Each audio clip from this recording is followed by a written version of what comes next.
Like, I've got a great little formula for the start of the year that I used last year. perfect. Let's rock and roll. Let's look into it, and let's share it with share it here, because the thing is, it's like so many people. Yeah, because once that momentum's gone, it takes 3 weeks in January to build it back up, and then they wonder why January was really quiet. So we'll do that. Should we do that next week? We could do that next week, couldn't we? We've got a business room. We could do that. I reckon we can. yeah, we can do that. So We'll ask the big boss. We'll ask the big boss. Paul, is that allowed? Sorry, I'm just trying to get our life and cameras to work. But I can't think of 3 things at the same time. Fair enough. I'm already at capacity. Perfect. So anyway, this week, James. This week I've mainly pushed Treek up a hill, Ashley. Thanks for asking. No, I've had one team member leave and I've had one new team member start. So I'm at full capacity. I'm back to 100% occupancy of the one seat that I wanted to fill. So that was good.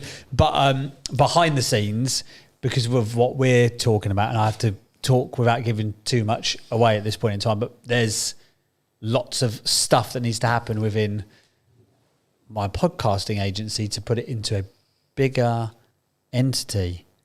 What? Shut up, you said too much. So I've had to look at I've basically spent all week doing things like brand guidelines for every single client and the systems and the processes. Paul then said to me, I sat down with Paul, I think we mentioned this a couple of weeks ago, I sat down with Paul and I was felt a bit smug. I was like, he's going to love my system. I've got Google Drives, I've got Calendly, I've got workspaces, I've got ClickUps, I've got client folders, subfolders within the subfolders. I've got a folder that links to another folder. I've got links and content plans. I'm like, he's going to love it. Turns out he didn't love it. He said it was too complicated. So I've spent this week uncomplicating stuff. And then he said to me, you need a playbook. I said, what's a playbook? I thought it was a cool Netflix documentary series about great people.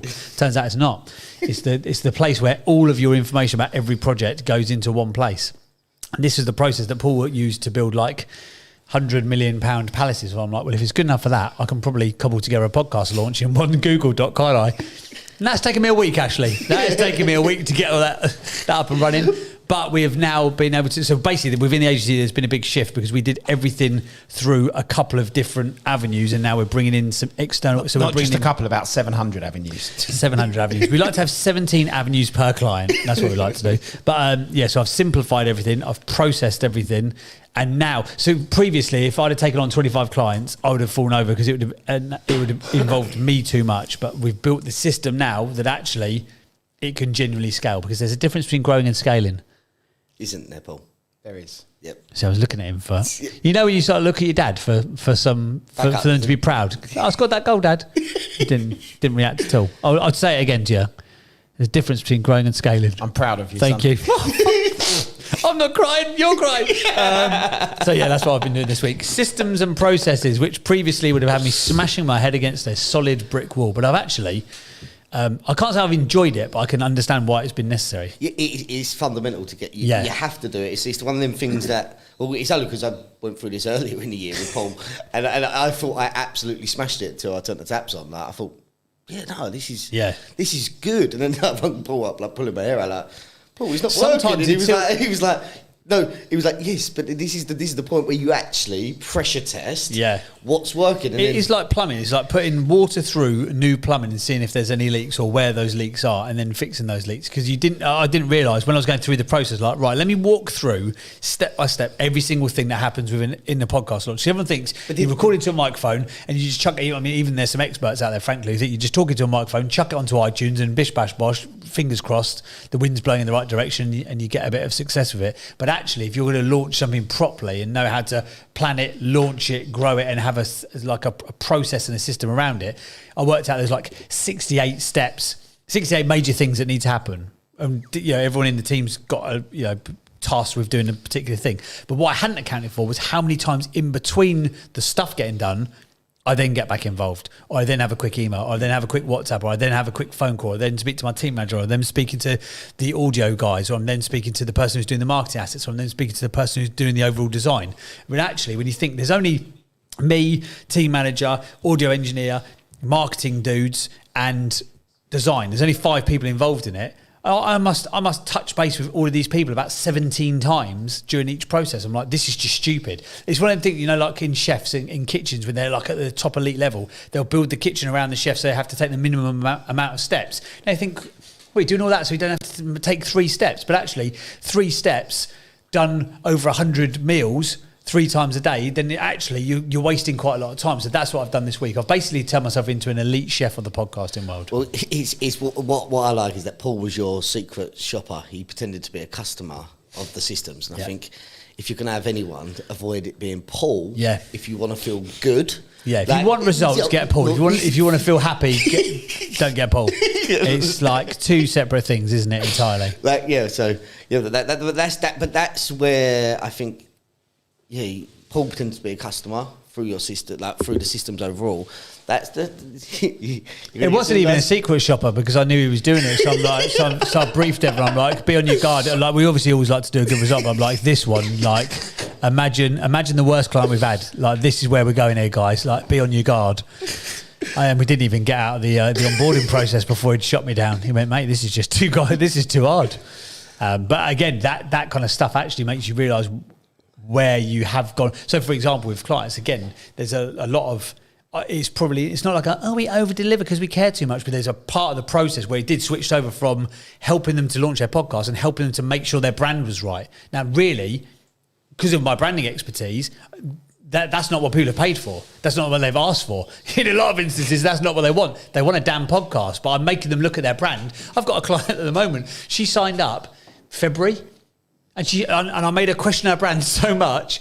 She's going to redesign everything. She's like redesign her business model. I was like, I didn't mean to do that. I just want to help you launch a podcast. That was quite successful. Planted a few seeds in loads of oak trees that grow. Oh my God, honestly. But actually, when you look at it from a cold, hard monetary perspective, from an agency's point of view, you want as many people to go through the process as quickly as possible of launching their podcast, then realise that they want you to do the monthly management of it, and then they become recurring clients. Yeah. That's what you want. And what I've basically done is I've made them... I've tried to over-deliver to such an extent that I bottlenecked it as quickly as possible of launching their podcast. Oh, hello, what was that? Sorry, that was me. God, I sound amazing, don't I? Slightly lispy and not as intelligent as I like to think, and a bit slurry. I always sound like I'm a little bit drunk, but I do always like to be just a little bit drunk. So yeah, that's what I've been doing, push a trick up a hill. Anyway, Paul Applecrumble, what have you been doing this week, apart from... babysitting used to? Yeah. How's that worked out for you? What have I been doing? I've been having a big argument with the local council about my business rates. Oh, that council! Do you know what? It's like I wanna like say, worry about it, but I just know that the council are probably thinking that I've just got to listen to this fella and just give in because I can just. I'm relentless. Yes, I know. That's what I'm saying. What's the argument about whether it's one big building or lots of little buildings? No, it's as complicated as NFTs. Funky tokens is my thing. Throw it at me. Let me see if I can assist you. Basically, the short version of it. Historically, they've been charging us for the wrong. They owe you loads of dough, don't they? Yeah, the wrong things, which has come to light from us. We done an assessment of it. We come up with a different calculation to what they've got. We're pretty sure, like 110% positive that we're right and they're wrong. But it's trying to get them to take any action is really difficult. So it's we're trying. Yeah, they owe me about £280,000. It's been overpaid since 2016 in business rates. So no wonder they're dragging their feet then. Yeah, because it's like you go to a business rates officer and they're how's that person going to make that decision to say we're going to put the account in credit by that much and then send you the money back. So it's what do they do? Would they in that instance do they actually send you cash? They're going to try their hardest probably to keep. Or are they going to credit you for the next? No. I've paid that money, so I want the money back. They're going to have to send it to me. What planes? What if they offered it to you in Ilford tokens? Ilford. What about they offered you in new planes? Ilford iguanas. Yeah. The reality is, look, you're never going to get a local authority to send you back that much money. It's like, there's the saying, get blood out of a stone, isn't it? And that is what that is going to be like. But just getting them to acknowledge the fact that there's been the error and the problem is what we're at. We've got them to acknowledge a small part of it. So we've got about 80 grand of that 280 agreed that you know, and the changes are being made to their systems to replicate that credit on our account. But then it's what happens with the credit. Is there technically the council are just collection officers for the government? So it's the government. Yeah. You have the VOA, which values space in the UK, and say there's a tax should be applied, which is business rates for you using that space for business, and then the local authorities become the collector of that money, and then just send. It's a bit mental, really, isn't it? It's like we're going to tax you. We're going to tax you on everything in your life. We're going to tax you. You want to go and start a business? Okay, we'll tax you on sitting in that space. Oh, you made some money. We'll tax you on that. Oh, do you want to take some of that money home and put it in your pocket and put some food on your table? I'll tax you on that as well. What's the point? I might as well own funky tokens and live on an island. That's what I'm going to do. Well, don't worry. Iffy had the same problem. Fight the power, fight the system. But for £280 for TV licence. Yeah. So she just took the zeros off, and that's we've got our biggest issue. We've got a charity that occupied a large percentage of our space, and charities get 80% small business or get 80% relief on business rates. So there's an 80% discount, and then they can apply, because if it's a local charity, the local authority can apply a discretionary 20%. So covering the whole thing. So it should be business rates free. So we've got a big space here that's about £48,000 a year in business rates, which since June 2016 has had the head office of a charity in it. And to be honest, it was our own fault. Business rates go out via direct debit, and it's always been the same since we moved in. But nobody ever spent the time, and I think this is a big lesson I learned. Nobody actually spent the time to really go through what was being spent and why. What was being charged, because it's all in code. It's like, you know, this is the calculation, this is the space. And historically, because loads of different tenants had been in the building, none of the spaces correlated with what they actually were. So a name for an office wasn't what it's called now. So it was very confusing to try and work out what was what. So the direct debits just continued to go out, and nobody really took their time to dig into it and say, what's going on here. And it took us a little while to get a spreadsheet and sort of, you know, pick the bones out of it to work out, right, okay, we actually, this is wrong and incorrect. And then you've got to go onto various databases and search for what records they've got, and then work out and understand where they got the records from. So what drawings or information are they basing their measurements on? And anyway, so it's about a year and a half worth of slog so far. Do you reckon you're going to get the money? That's the question. Well, this all came to light actually in COVID. This is when it came to light, because when there's business rates relief, wasn't there, and stuff. Well, for certain, not for us. This is the point. Oh, really? For certain businesses, if you was leisure hospitality, if you was a hotel, you would have got it. If you was a restaurant, a bar, you would have got a relief on that form of tax. But for us, we didn't class as that. We was outside of that. We was in a bit of a grey area, whether it was hospitality or they classed us as office space, but we're not. We're much more than that. But they didn't know where to put us, so they just said no. You sort of fall between categories there. You're not getting any relief. So we still they then continue to still try and take the direct debits for about 90 grand's worth of business rates, which is what it is for the year in total for all. Even though your office at this point is empty as well, because no one's allowed to come into work, I presume. Doesn't matter. There were still tenancies in. We still have a tenancy. Right. So it doesn't matter. You get 3 months empty business rates, so 3 months empty relief for when something's empty in total in its entire lifetime. So once you've exceeded that, it's not like a rolling, someone moves in for a month, then they move out. It used to be like that. And then, of course, everybody took the mickey out of the system. So you'd move a random tenant in, or say there was a tenant in there, then move them out, and then claim another 3 months, then move them in, move them out, and go around in that game. But it doesn't work like that now. So we basically said that, you know, we're not paying those business rates. And why are they so high? And now, of course, it was high because when there was cash flow coming in, it wasn't something that it was just a tax that you had to pay. Yeah. It wasn't like, it was just, in the UK, it's like, well, if you've got a business premises, you have to pay it. There's not really much you can do about it. So it didn't really get looked at. But then when it was identified, there's a massive cost that we were still paying when everybody else was getting relief for it and not having to pay it. That's when I sort of got my teeth into it and said, well, how do we reduce this down? Then we started looking at it and found the errors. Do you like a little project like this? Well, not you don't like being down £250,000, obviously, but do you like oh, there's a loophole there. Hang on a second. Abercrombie time. Well, the thing is, I think in the UK you're taxed so heavily on everything that if there is a loophole, you need to utilise it. They took me to court for summons, and I went there with all of my paperwork and told the judge what the situation was, and the threw it out. Oh, really? So that was the first, right, okay, we'll keep fighting this because, so they tried, we didn't pay the business rates when COVID came. I said, I'm not paying. Everybody else is getting a relief. We're not getting a relief. You're out of order. I'm not paying. Basically. And so we didn't pay. And then they if you don't pay, you get 11 months payment plan to pay business rates. And if you don't make a direct debit payment, they automatically charge you for the full year, even though you might be halfway through the year. They'll charge you up to the end of the next period automatically. Well, the whole thing in one go. What happened in COVID, where we didn't pay one direct debit, we said we're not paying it, and I cancelled the direct debit. The following month, they automatically just charged the full amount, £90,000, and then a month later, they go to, they write a summons to say you've not paid your business rates and you owe £90,000.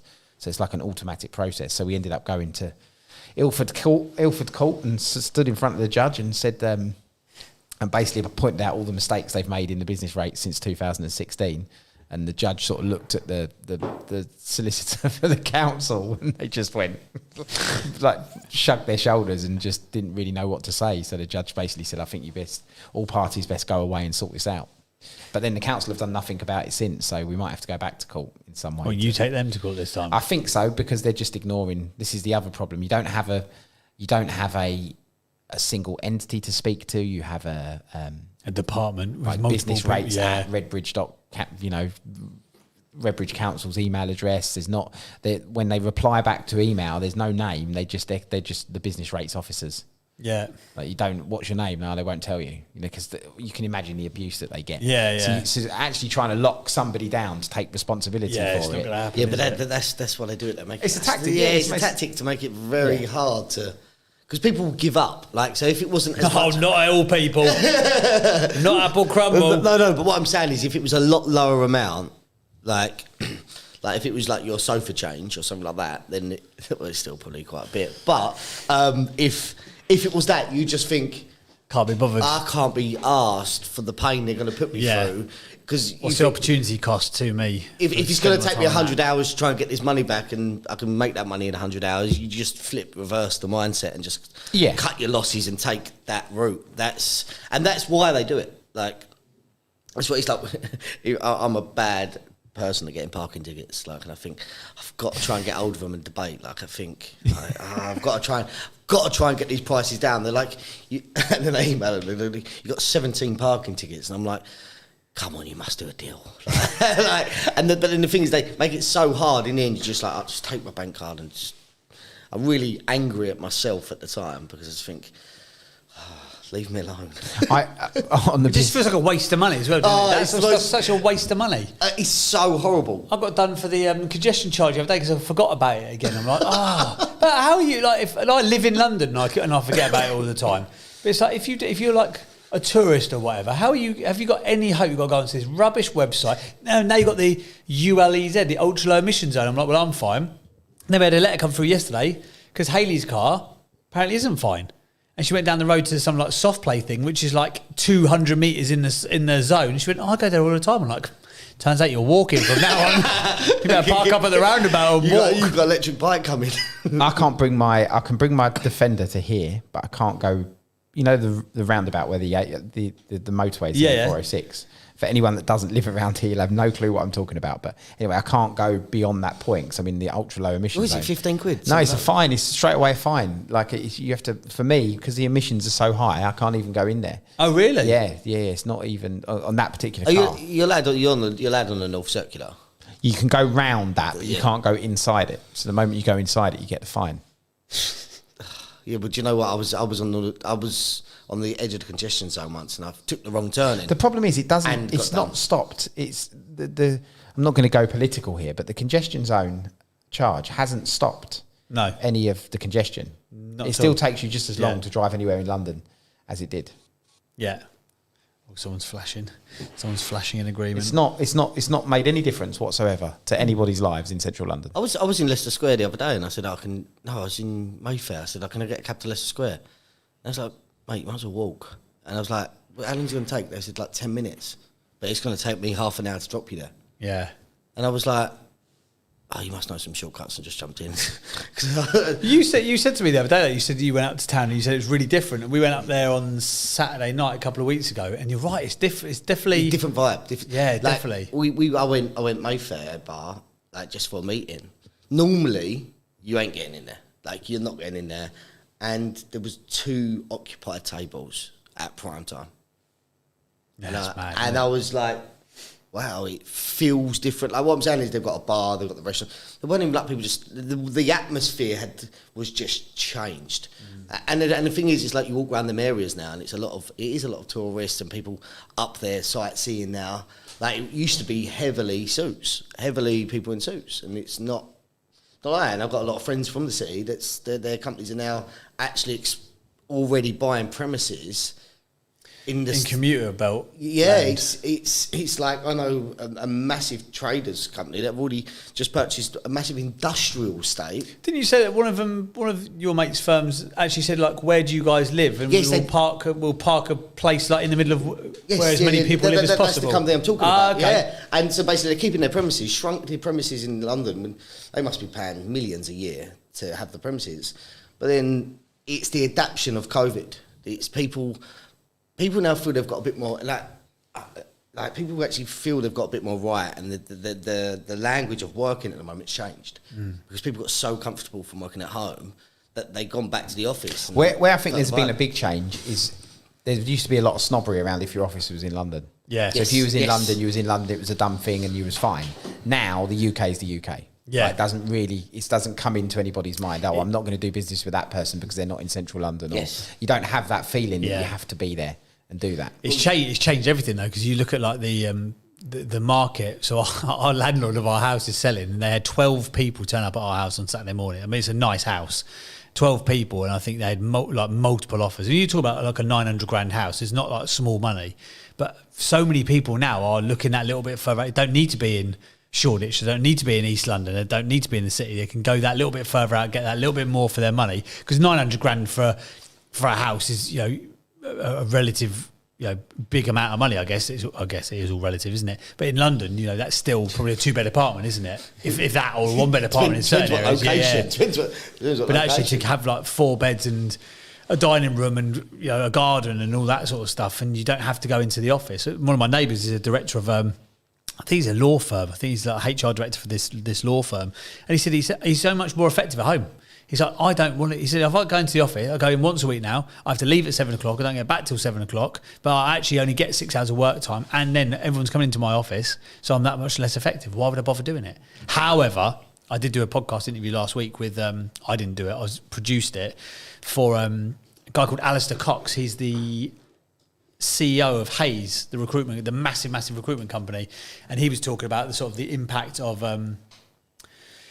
working from home. And it's not quite as simple as, I'll just work from home, I'll just get on Zoom, I'll just use Microsoft Teams, it'll be all right. I think there is a bit more to it. There's a bit more to it than that. Well, productivity is low, isn't it? That's the biggest thing.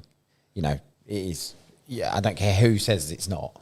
Your productivity working from home is lower than somebody physically sitting in the office. I agree with that. Because there's too many distractions. So it is going to be lower. But then people have got accustomed. Yeah, you've not got the travel. So, you know, if somebody's doing an hour and a half travel in each direction or an hour, you've got 2 hours free time. But there are, and this is going to be slightly controversial, most people in this room that are listening here are self-starters. They will manage their own workload. They'll realise that they're not performing, and they'll work out that they need to improve, and they'll realise, they'll do all of the stuff that we speak about. They'll realise that the gap between where they are now and where they want to get to, you know, can be filled by skills, and they'll go out there and they'll learn those skills. Yeah, I'm going to make the assumption that 90% of the people that are listening in this room are like that, and business owners. But the other reality is that most people that take a job and become employed are not like that. So most people will be of the mindset that they'll do the minimum amount that's required to earn their salary on a monthly basis. And that's just a trap and habit they fall into. Yeah, it's the cycle. As long as their boxes are ticked for what they need. Out of my whole off, when I had, you know, I over 100 staff, out of all of those guys, if 10 of them there'd probably be 10 that were known for staying late to finish their work, and the rest would be out the door 1 minute past 5. You know, that was like standard every single day. People get stuck in that cycle. So now you reverse that to people working from home. I'm not going to say who this is, but somebody that is related to me and works. I'm not even going to give too much away, but they work for they work for a huge organisation. They're in in the city, and they're quite highly placed in what they do and how they do it. And his idea of working from home is turning his computer on, logging in, and then going about his business and doing other stuff at home. Yeah, I've got mates who's like and then he'll go back, and he'll reply to a few emails. He'll look like he's active on his computer for a little while, have Netflix playing on one screen, have his work screen open on another, and he actively talks like that. And you're like that, but how many people are like that? I had a pal who was like that. He worked at one of the big banks in central London, just off Liverpool Street. You can work out yourself. Might have a H at the beginning of it. Anyway, he worked for them, and he was like relatively. He went to this like special department for they were involved in the transition of offline businesses going online or something like that. So he's involved in the digital world. So he started working from home, and to start with, he hated it. He's like, I love being around the team. I love being around people. This was well before COVID. Anyway, then he quickly clocked on. He's like, actually, I can go to the gym in the morning now. I can do a class and still be at my desk for when I need to be on. And he thought it was brilliant. And then he thought, do you know what? Sod it, I'm going to bet on myself. And he started doing a what was it he did? It was like a multi-level marketing company. He was one of the health companies, like Herbalife or something like that. And he got so hyped. And it was great. I was like, it's brilliant. I'm all for people, trying to bet themselves. I think it's brilliant. And he was one of these, right, before, he doesn't listen to Clubhouse, so I can say, shout out to Jamie. You could tell what the weather was going to be like and what British transport was like based on Jamie's miserable tweets in the morning. Oh, thanks, Southeastern. Another shit day going into London. Oh, I've got a head cold. I was like, oh, for God's sake. I'm like, Jesus Christ, man. Like, just sort yourself out. Anyway, then he became like, he went the other way. You know, when someone gets involved in quite often, and this is not a knock, but when they get into personal development or network marketing, they're like, you see it. Tell you what you need to be thinking about. You're like getting your morning journal. You ever heard of The Morning Routine by? I'm like, yeah, Jay, I've heard of it. It starts with a motivational quote when someone's touched personal development. When you see a motivational quote hit their wall. Oh, when they tell you, have you seen this bloke, this guy, Tony Robbins? Tony Robbins. Yeah. I tell you what, when you change the way you look at things, the things you look at change. I'm like, oh, here we go. There's a book called The Secret. Did you know you can have anything you want? You just got to think it. No shit. Anything you want, just think it really hard. You can have it. No, honestly, there's this Australian woman called Rhonda. I mean, she's batshit crazy, but she reckons you can have anything you want. Rhonda who? Rhonda Bryan. Yeah. No, I'm only laughing just because that's how they approach you when they get it. There's a doctor called John DiMartini. He reckons you just have to say whatever you want and you can get it. That's great, Dr. John DiMartini impression. Sorry, Dr. John, if you're listening. He's not listening. Don't worry about it. But anyway, so he got really hyped about it. It was so nice. He was so positive, and he was so, and he like really. And I was like, Jay, you got to see this as a real benefit, man. He's like, you're working at home for the bank. You're getting your bank money, and you're also building up this little side business on the side. This is fantastic. This is brilliant. And he was like, oh, yeah, amazing. And then he did what happened. He sort of like fell off the network marketing thing. And now literally all he's gone back to exactly the same. But instead of like moaning about the commute, he just like moans about the speed of his Wi-Fi. And he's gone right the way back. And I'm like, some people, like I say, are just not cut out to work for themselves or by themselves, frankly. They need that environment.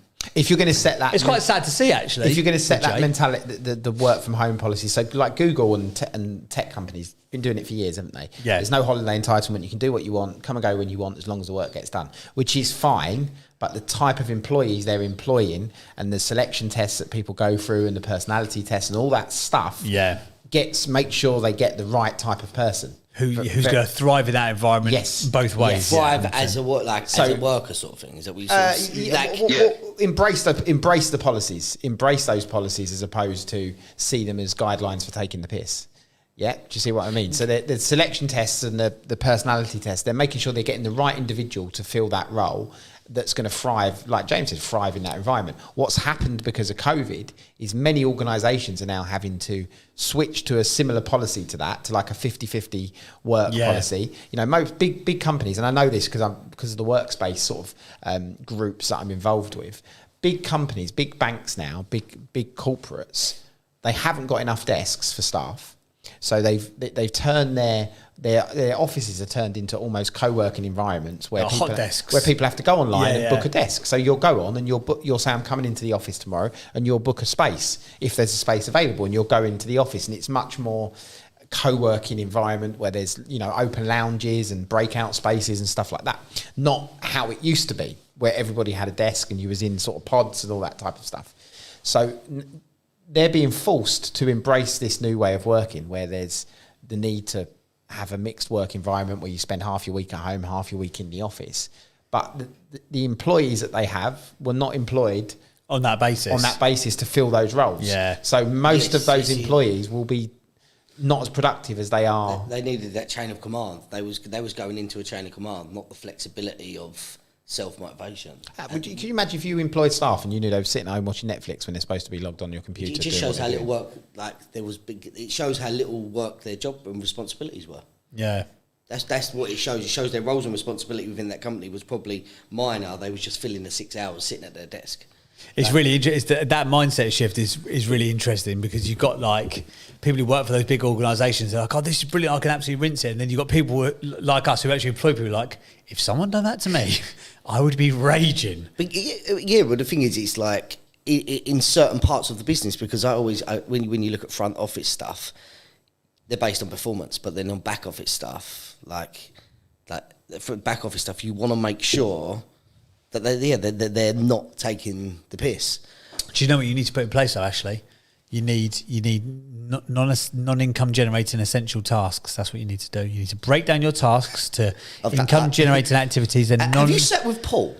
I once sat with Paul, yeah. He charged me 17 funky tokens for a session that I wish I'd never had, and now I can't see the world in the same light. Oh, yeah, no. I understand. You will thank me one day. Will I? Will I? I was quite happy before I was woke. Before I got woke to the fact I'm a moron. Keep me in my full sense of security bubble. Exactly that. Exactly that. So if you have that bubble right now, anyone in the room, and you want it popped to get to the next stage, you utilise Paul as one of your... The journey of enlightenment is not a comfortable one, my friends. It's not a comfortable one in any way, shape or form. But when we was talking, it's like I went through this transition thinking I absolutely smashed it, tested it, it was terrible, and then had to tweak it. But it's quite refreshing on... Because the thing is, you get stuck in that rut, and me and James was talking, I don't know where Paul was, but it's about that new levels, new devils, but it's growth, it's uncomfortable again. Yeah. And that's... You've been there before, and you know what comes as an outcome. So it's like hard, frustrating, but you know it's going to be rewarding because you actually can see the wood for the trees, and that's the good thing about it. And also, I think in the instance like you, for example, like you pressure tested it and you found the system fell over because you had too much on. Great though. Great that it fell over, because most people spend so much time in the system and the process and organising themselves, but they never actually take any clients on. They never put any money through the till. You're like, well, if you have the best system in the world, but if no one's going to pay you for it, it's not going to last very long, is it? So it's that balance, isn't it, between, you know, focusing on getting the clients in and getting too many clients. I think you're probably better off to be too busy with too much stuff on and then have to work out the system and the process, rather than the other way around and never get it to a point where I did it. There's before Rightmove was a big thing, I decided that there was before they had Rightmove sold prices. So if you, like, a lot of people in the audience might be too young for this, but Rightmove sold prices only coming around in the last, I don't know what, 6-7 years, something like that. But before that, to find out the price of a property, you had to download the title deeds. You had to go onto Land Registry, you pay £4, you had to download the title deeds. So I come up with this amazing concept for property investors. I was like, well, before you go and buy, imagine if you knew all the auction stock that was out there, and imagine if you knew all the prices, so you could actually put your price in based on, you know, like relative previous sold rates. I was like, this is a goer. This is a go of this system. So I was going to have a team of VAs all downloading £4 We've downloaded £4 title deeds, putting it into a spreadsheet and sending it to investors for certain areas. I'm like, this is my Facebook moment. This, I'm going to make a fortune. Didn't make a penny and wasted 6 months of my life because I spent so long with the systems and process. I was like, this is going to be incredible. And the systems and process were crap, by the way. But I spent too long with it. And then I was like, okay, I'm going to launch it soon. I'm definitely going to launch it soon. I made like this was like when iMovie first came out on your Mac. I made like a crap iMovie advert. Would you like some property information? Are you investing? Have you still got that? Can I see it? I probably have got it somewhere, to be fair. Oh, I think everyone's got some stuff like that. It was horrific. And do you know what? And then Rightmove came out with sold prices, and then Zoopla came out with it, and then on the market, and I was like, oh, well, that's gone then, isn't it? What a waste of 6 months. But that was a prime example of spending too long on the system and process, but didn't actually test there was a market there for it, or took too long to create a market for it, and someone just came along with a much better system and killed it off. What changed within what I was doing was making sure that, because it had to go through people's hands. And that was where the hurdles come. And I just remember I think it was in the group chat, just saying like, I think I was like, boom, Monday, I'm going live, I'm going to test all this. And I think Monday at 11 o'clock, 12 o'clock, about 3 hours in, I was just like, this has not worked. This has not worked. And then, guys, it's gone wrong. And then Paul was like, good. Like, that is what you needed to do. Because it's not that it didn't work, I found the holes. That's what, you just get 90%. You're not failing, you're evolving. Oh, Google quote. Yeah, literally. I think I grew about 20 grey hairs in that process. My barber said to me, like, I can't keep avoiding and cutting out these grey hairs no more. You're going to have to embrace it. Yeah, embrace it or go for some, not back to black. What was it Just called? for men. Just for men. Just for men. I think you look all right with salt and pepper, though. Bit Schofield-esque. Yeah, but it's like the sides are getting like grey and the top, like I've got grey patches. It's like, what do you do now then? Do you dye it? No, I just get my hair cut probably every 5 to 7 days. What, to cut them out? I just keep my hair nice and short because when it gets long, it just goes like a mop of grey. Wow. And how old are you, 28? Yeah, I went grey when I was about 25. Did you? Yeah. Well, the thing is, I sat with one of my mentors, very, very, very wealthy, and he was like, you're gonna be either one. And you're either going to be bald or you're going to be grey. So he said, inspirational. And he said, if you make both, you've done well. If you make both, because the thing is, he said, like, look at them as wisdom streaks. Every time you see another one come through, it's like another bit of wisdom has been gained in your journey. Like, wear them as badges of honour. It's when your kids start asking what are they. That's when you got to worry. When the kids start pulling them and go, Dad, you know you got white hair there. You got silver hair. Cheers. You're grounded. Thanks for that. You're grounded. Right, it's 7:30, so let's have a little musical reset, shall we? Pressed the wrong button, didn't I? I pressed this one instead. You are listening to exclusive content direct from the Winners Club. If you are enjoying the conversation, click on the green Monopoly house at the top of the screen right now and join the thousands of winners already in our community. For even more actionable content and powerful lessons, download the free companion app now. Just search for the Winners Club in the App Store or Google Play. For more information about the Winners Club and how to become part of our growing community, head to thewinnersclub.club. Now, back to the show. So, if you have downloaded the Winners Club app, give us a flash of the mic. I'm going to do some live research. If you have downloaded the app, flash your mic. Okay, interesting. Okay, there's lots of exciting stuff happening with the app, by the way, guys. You'll see more information about that in the next week or so. Week or so? Have I already put it there? 2 weeks? No, it's the weekend. This weekend, mate. Weekend. you know the app stuff. Wink, nudge. When's that I hope is the cameras on because I can't actually see the cameras. You are live on YouTube. Yes, you are. So I'm going to pull that. I need to pull that clip of the way Paul just looked at you and then looked at me. That's What are you reckoning with the app? I'm looking at the app geek. What are you saying? A week to 10 days should be up in the App Store. Yeah, it's out of my hands a little bit. There's some parts of it that need to go to Apple and to Android to be verified and checked. Okay. So my work is... My work is done. Basically done. Your part is not. See how he turned around on me again? There is one part you need to do, which you haven't done yet. No, I have not. Yeah, you're quite right. You're quite right. Yeah. And I'm all up to date. No, what was You did make me laugh. I might try and play my voice messages back into the room. Ashley, I've got to tell people about this. So we met the other day. We've said it this morning. We met for a few.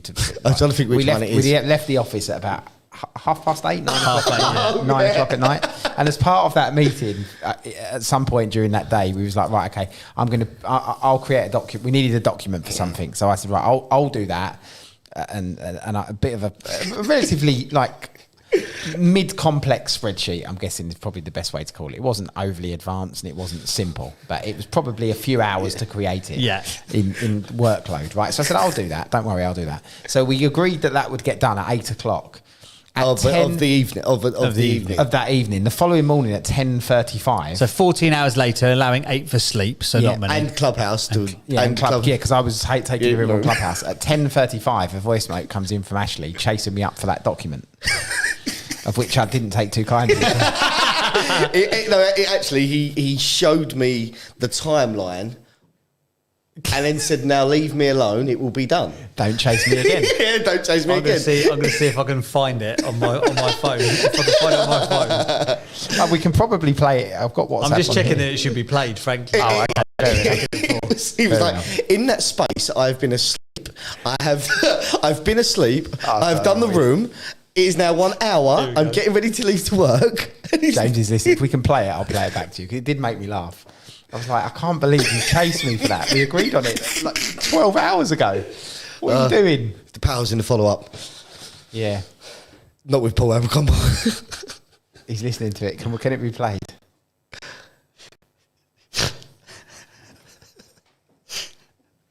Make sure it doesn't play the second one that's off the back.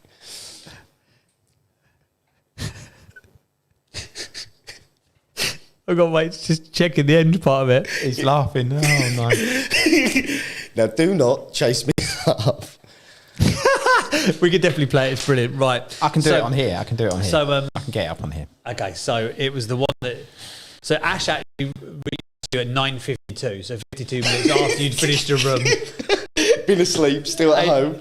8 hours after you'd finished the meeting. So it's yesterday at 9:52. It's about... Is it this one? So can I play Ash or I play Ashley's message first? Not Ashley's one, because Ashley's one talks about stuff. Everybody. Yeah. That one there, the 35 You can play this. So this is the response. This is what happened. Oh, hello. Still got a little bit of Rhythm of the night. rhythm of the night. So this is Ashley. This is not going to damage my brand, is it? No. It's not going to add to your brand either, though. It's neutral. It's neutral. The negative side. So yeah, just to confirm, I chased the document up with no breathing space for it to be done. Yes, That one there, the 35-second. that 35-second one. And this is what Ashley got. Yeah, Ash, we finished our meeting at 8 o'clock last night and it's 10:34 a.m.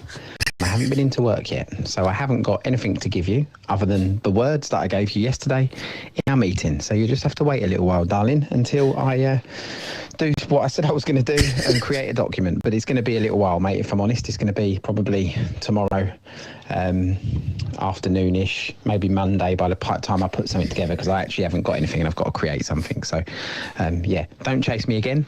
I will get back to you once I've got something. Okay? Chase me again. But if you knew the way that was being said, if you knew the way that was being said on the voice note, it wasn't that was not the real smile sitting behind it. It was there's a subtext to that, wasn't there? It was really like there's the words that you say and the way that you say them. You should have just said, so funny. F off. That's what that message said. I sat there, I started laughing my head off, and Hayes was like, what are you listening to? Because I had my headphones on, and I was like, oh, you've got to listen to this. What was the other day? I was managing your expectations. What was the other day? I think me and you was back to back. No, it was me and Paul back to back, and then you come in and was like, oh, I'm just catching up, and you was in pieces. I can't remember what you was in pieces. Oh, I can't remember. There'd been about 17 voice notes back and forth with this debate, and I just sort of just enjoyed the moment for a little bit. Oh, yeah, that was it. Me and Paul was debating about something, and then right at the end, you just come in like the first 5 seconds of the voice note is just you laughing. Yeah. We which is what happens quite often, to be fair. Well, Happens quite often, to be fair. But these things, this is all evolution. This is all growth. This is all. Yes, thank you, Ashley. I love a coffee. Thanks. He did, I don't know if anyone heard that in the background. He was clicking his fingers like Cortado a. with an extra shot. Thank you.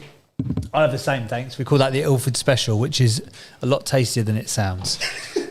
We've got a coffee machine that we press buttons and it gives us the coffee. So he's not having. That's how coffee machines work. Poor Ashley's not having to walk to Costa or somewhere. We're not sending him outside. He got the lunch in the other day, though, didn't he? I turned up and he'd ordered about 50 quid's worth of. No, I done that. Oh, thanks, mate. He instigated it though. That's classic shipman, isn't it? He done what he usually does and says, "Oh, do you know how to do that?" Yeah, okay, yeah, I've got delivery. You got delivery? Yeah, I've got an account. Isn't that called delivery? So I done that. So That is fantastic. You got a free lunch on me. Shelley, oh, thanks, mate. Shelley, Nichelle, sorry, because she's down as Shelley on my phone. Nichelle just sent for a message in the back channel saying that's a new module, communication training by Paul Abercrombie. That's a training course no one's buying, isn't it? I've good probably got God. a collection of notes like that sent to Ashley that we could put into some of them onto an album. We should one week we should do a Christmas special, just Ashley's voice notes, either messages to or from Ash. I bet just this week I've got about an hour's worth that would be good value, to be fair. What's happened, Ash? Is there no cups? There's something there. Ash can't find the cups. God love him. God love him. Anyway, yes, that's what's been going on all week. So, yes. I'll tell you what we could discuss, because we definitely not go down the NFT route, because we went on that earlier and it took a massive diversion sideswipe. But how do you handle evolution in your business with your team? Because this is what we're talking about here. We are evolving. We are evolving from. Sorry, someone just put a message in the back channel as well. So why can't Ashley find the cups? Are they on the top shelf? At what point does it stop being funny and become bullying? It's a very fine line, isn't it? But I think we could take it, kind of. We don't mind. Yes, they are on the top shelf. That's probably why. Get out your little steps. Get your little steps out. Yeah, you'll be all right. So let's bring in some people into the conversation, shall we, my friends? So mods and speakers, feel free to give us a flash of the mic. How do you handle that evolution of your team? Do you do the debate thing? Are you dictatorial? Oh, actually, do you know what? Before we do that, flipping Alison Egger MBE's in the audience. She got her MBE this week, didn't she? You missed it. She spoke before. She's already spoken since then. Oh, forget it. Don't worry about it. Then not that Alison can't speak now, but you just wasn't present in the room. Oh, right, okay. She told a story about meeting Prince William. Oh, really? Yep. I missed it. You did. Oh. You could listen back in the app.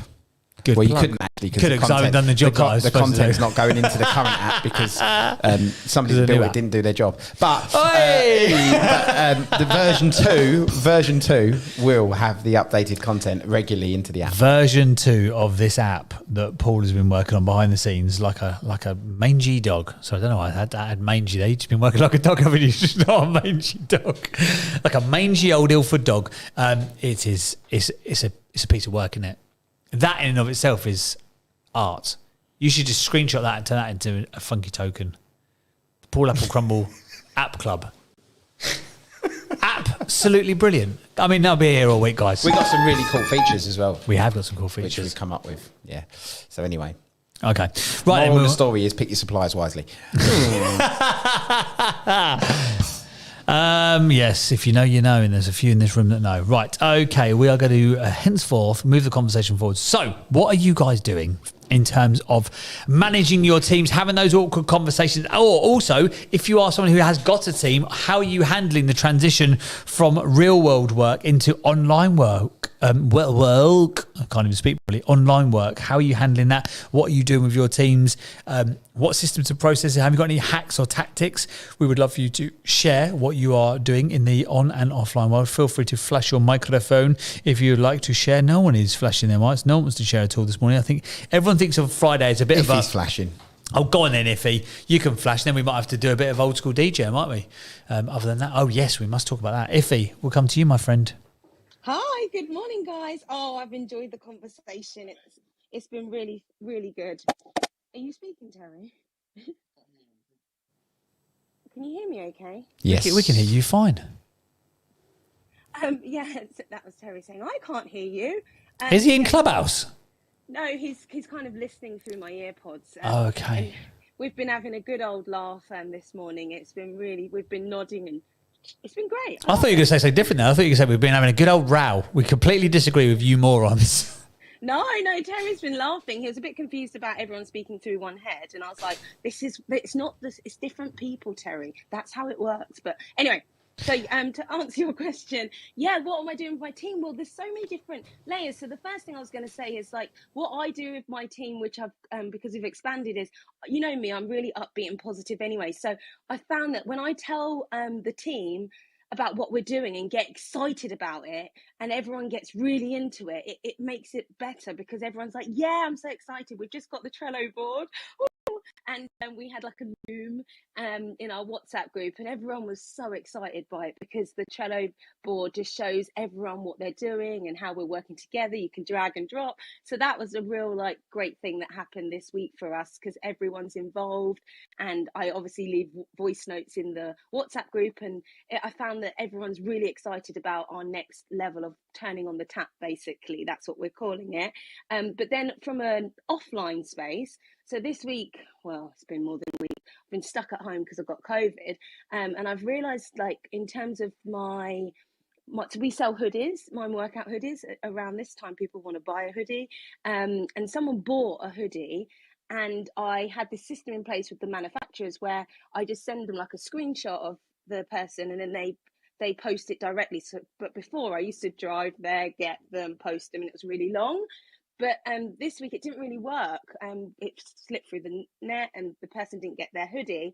So now I've got someone from my team coming today to pick up a hoodie from my house to actually drive it there. And what I found in this whole COVID business side of online, offline, that the best connections I have with customers is when we do something unexpected, like hand deliver a star or hand deliver a hoodie. And I always find that when we do something which isn't so digital and maybe even cost effective, we get really happy customers. So today I'm really excited because one of the ladies who works for me is going to come to my house, pick up the hoodie, drive 25 minutes and go and hand deliver it to her. And I know that that's a really good thing, even though it doesn't make any business sense, I suppose, financially or time-wise.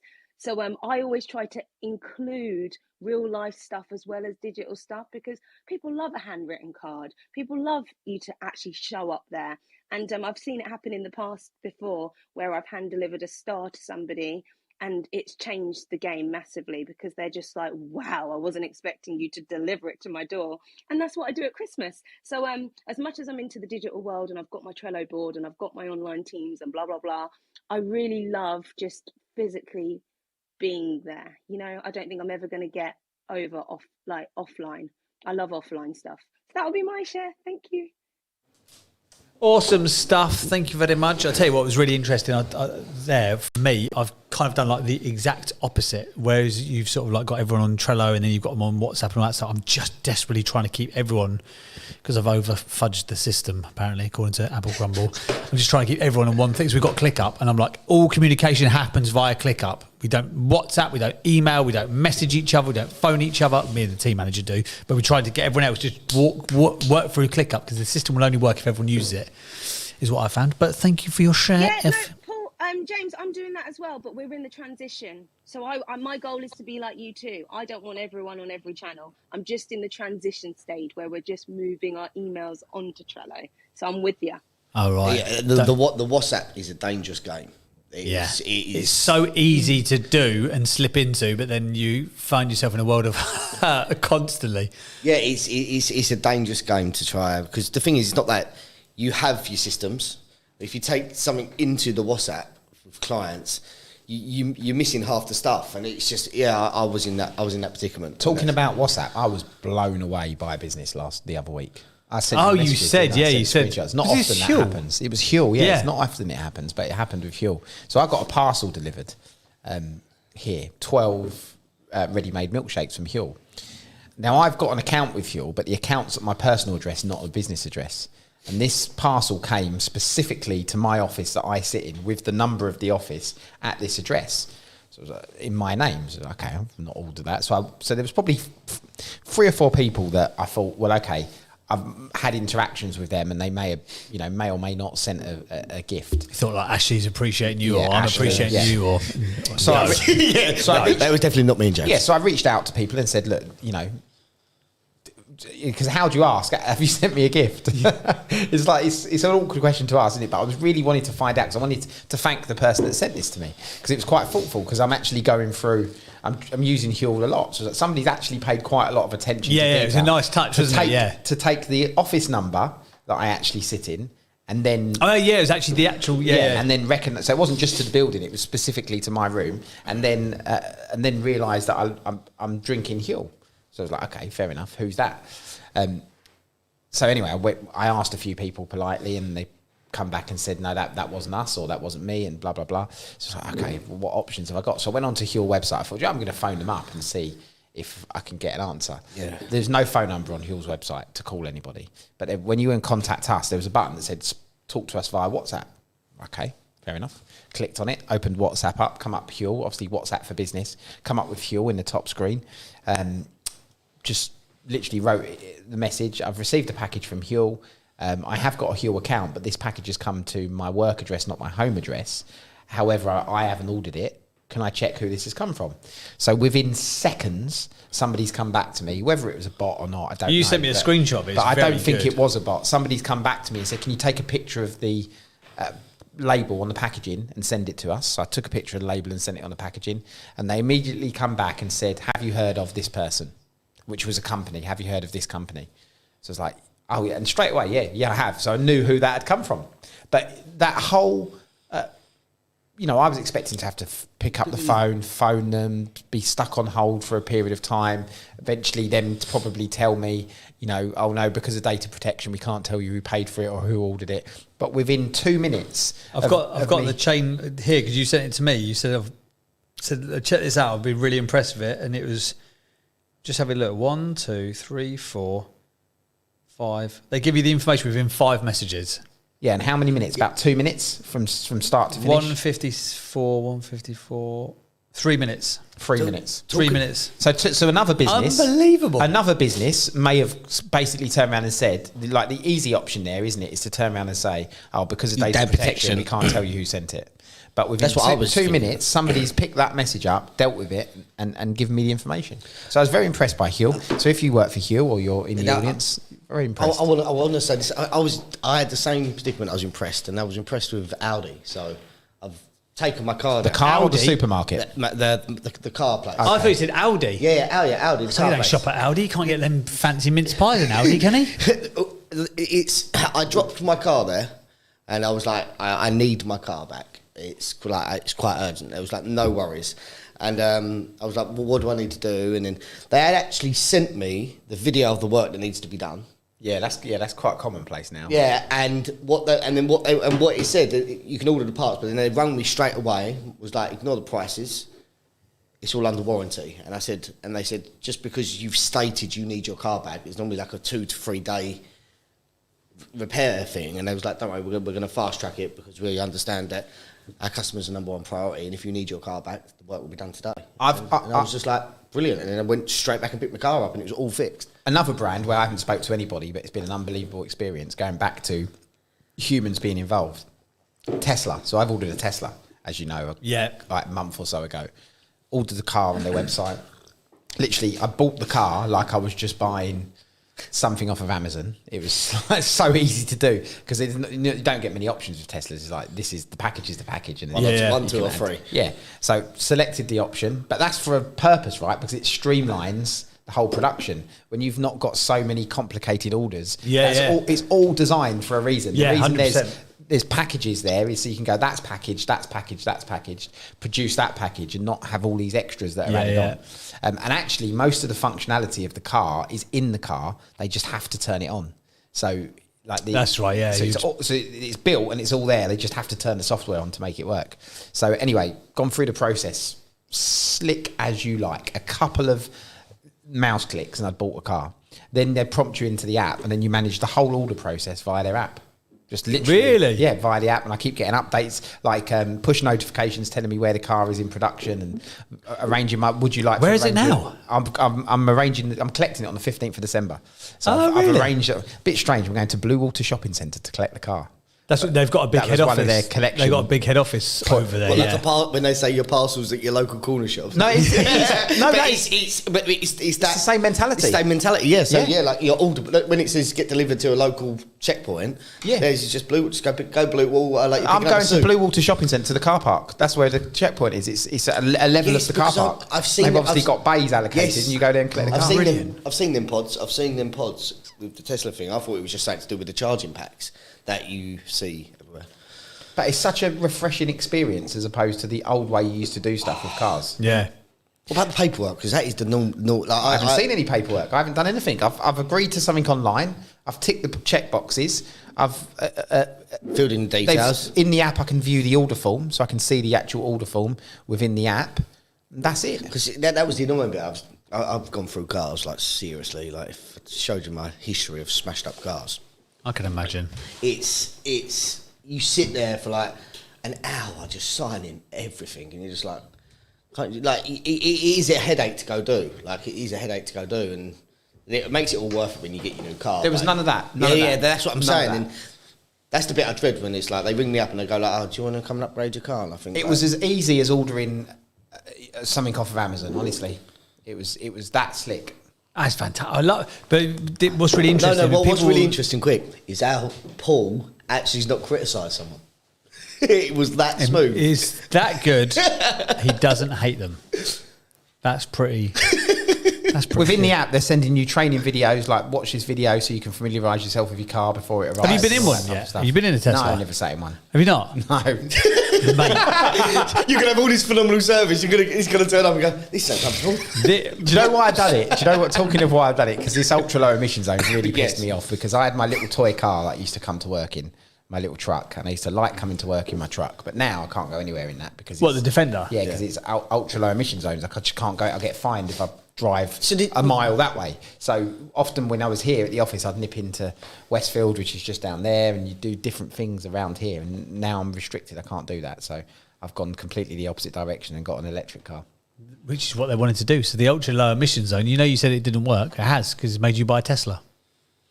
There we go. Yeah. There you go. Yeah, so, yeah. Well done. What Sadiq colour? Khan. They boast about their leather, so it's like unstainable leather apparently. So that's why Vegan leather. So that's vegan leather. That's, Oh, is it? That's why they give. Pleather. That's why they have a lot of white interiors, because they say that their leather is just. So our mutual pal, and you've had him on Clubhouse, Steve Duran. He loves a supercar. He's had Ferraris and Lambos and all sorts of stuff. He's got a Tesla. He's got a Model 3, hasn't he? Or Model S. Model S. Model S. What, the one that goes to stupid. No, miles an not the hour? P90, just the standard one. But I mean, they all go fast. And he's like, that's the best car he's ever had in his life. He's like, I would never get a. He's like, I'll always have a Tesla. I might have a play car as well, but I'll always have a Tesla now. He reckons it's the best car, and the speed of it. Obviously, you've driven some fast cars when you used to do motorsport and stuff. There's nothing like the speed of a Tesla. It's unreal. It's pure talk. I'll find out in a couple of weeks. There we go. How are you getting down there? Do you want me to take you? Should I take you Blue Blue Water. Water? Yeah, that's a good that's the only problem. I've got to get the other to Blue Water on my own. I'll take you. Yeah, but then the thing is, I think Without like, a car. I'll take you to Blue Water and we'll do a reveal. I'll see if I can capture Paul looking happy. I'll film the whole thing, and if we capture a moment, if we catch a glimpse of a smirk. Can you take the cameraman from the moment he gets up that morning? Yeah. Just in I'll get case? Joe. I'll get Joe, my video guy, to go and document the whole thing in four camera shoot. So in that like probably 12-hour stay, there could be. Oh, that's what. It's just No, do you know Yawned. why I appreciate Tesla and Huel and stuff like that? Because I come across so many. I had a phone call with you about this yesterday. Again, no names. We cannot mention what the context of the phone call. I can't even think what the phone call was. Too many people take money from people. For Oh, services yes. and do a really bad job. Yes. Of it all Yeah. the time, and that is more and more common. Do a really bad job, and there's like if you're going to take money from anybody, you're in return you're giving value, aren't you? That's Yeah. what you're getting paid for. Whatever Yeah. the product is, the value of that product needs to be perceived at the amount that you're paying for. Yeah. That's it. But so many people take the money and do a really, really, really bad job. Yeah. And it's not difficult, is it? Like, it's really not difficult. But that's why I appreciate people like Tesla and it's true, because they're doing a really good job at what they do. Like, we should. That's a nice room to have, actually. They're doing exactly what they say on the tin. Yeah. Like if the branding of Tesla is, you know, slick, something futuristic, you know, everything that Elon Musk transmits from himself basically is built into that brand, and the experience of it is exactly as you would expect. Exactly as you would expect. Very true.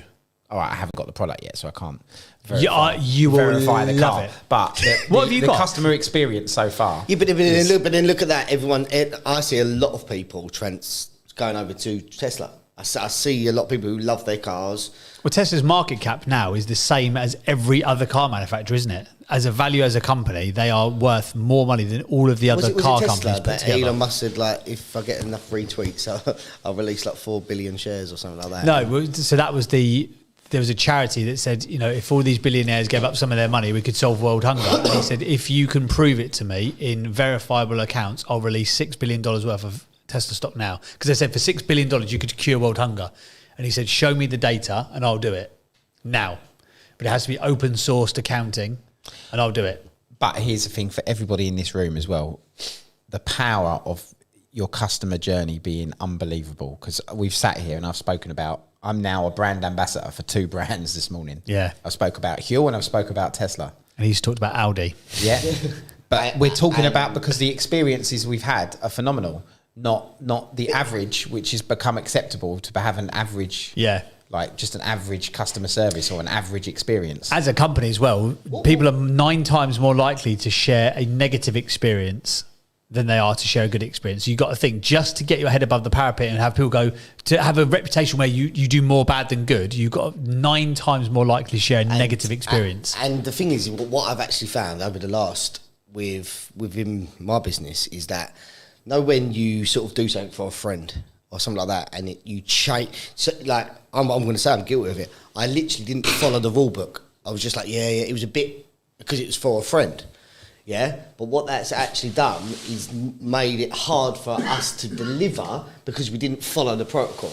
Yeah. Now, because it's like, I don't know, imagine we was doing work to get it, how it would be between us. I didn't put them through the system, and then it made it difficult for us. So have you been in that position before where you just try and do a favour? Well, this is what I said with Paul when he wanted to come and do his podcast, the second series of his podcast. I said, let me put you through the system. Obviously, there's a bigger reason why he's testing the system for us, because it's going to turn into a bigger thing. Can't talk about it too much. Shut up, you're giving too much away. But I was like, go through the process, because I was like, I could shortcut it here. Yes. I could just, I know what you want the podcast to be about. I know blah, blah, blah. But I was like, no, go through the process and tell me where the holes are. And actually straight away, you know, onboarding 3 emails that go out as an onboarding process. So I'm thinking, I'm over-delivering. I'm thinking, you know, because I've heard about the other podcast agencies. They'll take your money, they'll put you in front of a microphone, they'll leave you to it, and they go, good luck, see you later. That's it. They deliver you the product, which is the podcast. But there's much more to a podcast than just audio recording as an MP3. So, for example, if I was really good on a mixing desk, like I'd mute you every time you're going to cough, because it's unbelievably annoying.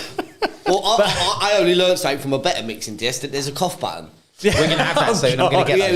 We're going to have a cough button. No, but here's the thing. You lot ripped me apart for it, because something's always changing. You come in, something's changed, or something's new, and you we don't rip you apart for it. We rip you. You're not for very it. considerate at me, because it does get to me. It does get to me. Inside joke with a consideration. No, honestly, word. I lose sleep at night because it really hurts me. Yeah, get to me. I imagine your feelings are really fragile. It's about iteration and changing and moving forward always, and that is the mindset of it. So every time I say I'm going to change this, there's a reason for changing it. Yeah. Because something's not working as we want it to, or the next step needs another level of something else, or we're changing something else. Just to give people context, every day that I come in, the first thing I now do is I walk around the office to see what's changed, because every time it's not there's changed, something it's new. improved. It's improved. It's not change for the sake of change. It's improvement.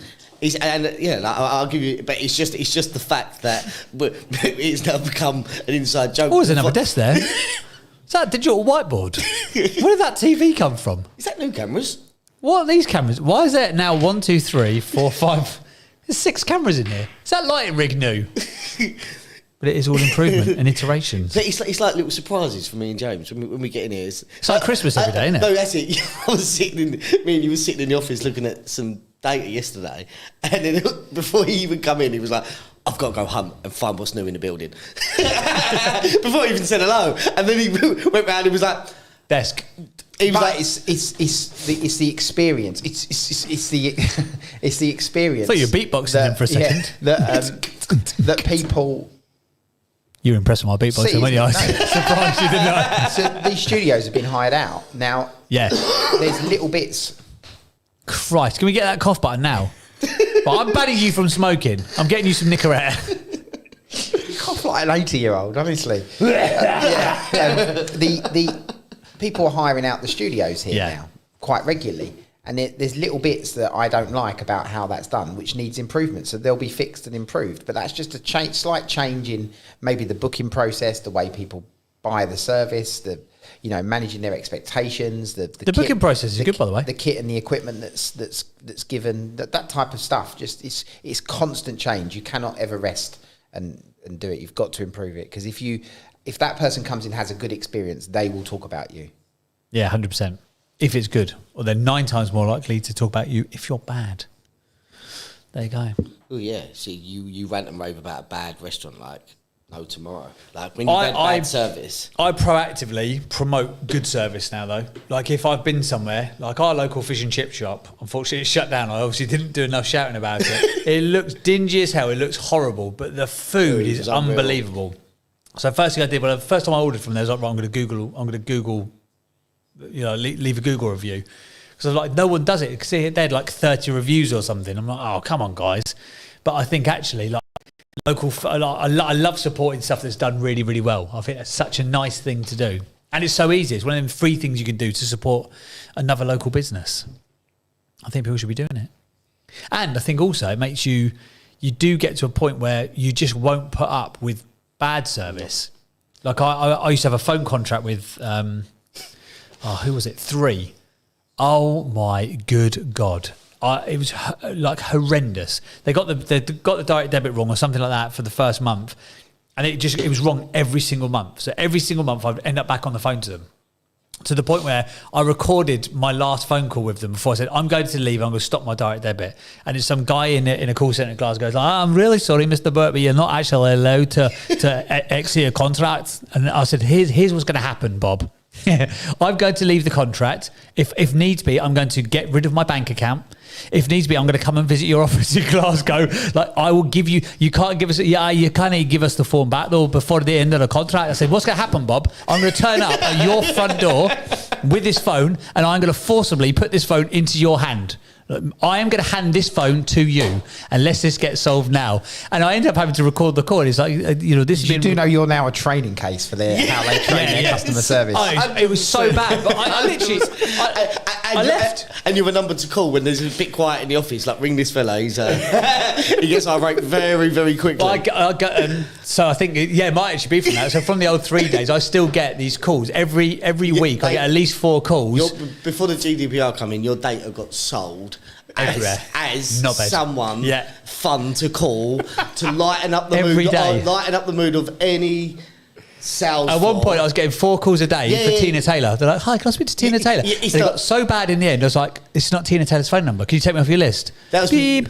Before the compliance come in of data selling. Do you know what I did? They knew your real name. Trust me, they knew your real name. Do you know what I did in the end? It got really bad. So they were phoning me 4 times a day. So, can you take me off your list? I don't know why I've got Tina Taylor's phone number. Can you take me off your list? In the end, the last time they phoned me up, they're like, "Hi, can I speak to Tina Taylor?" I just went, "Tina Taylor's dead." And I never had another phone call again. So I don't know if they think I'm a serial killer or what, but they've stopped phoning me now. So I'm off that list. Tina Taylor is dead. No, it just they're just waiting. They're just waiting to that, but no, it's hard to move data now because of the compliance rules around it. But it's really hard to get you to speak into a microphone as well. But we keep trying. Jesus Christ! Talks over there and coughs in there. Yeah, but what about the other day? I was giving some advice behind the scenes of someone not being close enough to their mic, and I just thought, how can I even say it? You can't. That is incongruent. That is disingenuous. That is I did instantly follow it up with, it is very rich for me to say that. I knew I had to say that. I was like, he needs to frame it. He needs to get closer to his mic, and it's very rich for me to say it. Like, I had to follow back up with that. Tell you what I'd like to hear from the Mods and Speakers and the gang that we've got in this room right now. Who would like to share a brilliant experience that you've had with a brand in the last week? Who has wowed you? Who has Alison Edgar MBE? Surely it's the royal family that have wowed you.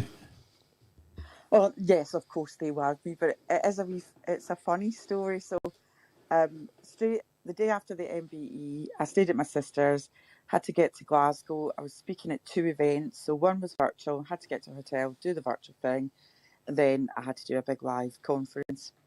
And then I flew back down the next day. So this was yesterday, right?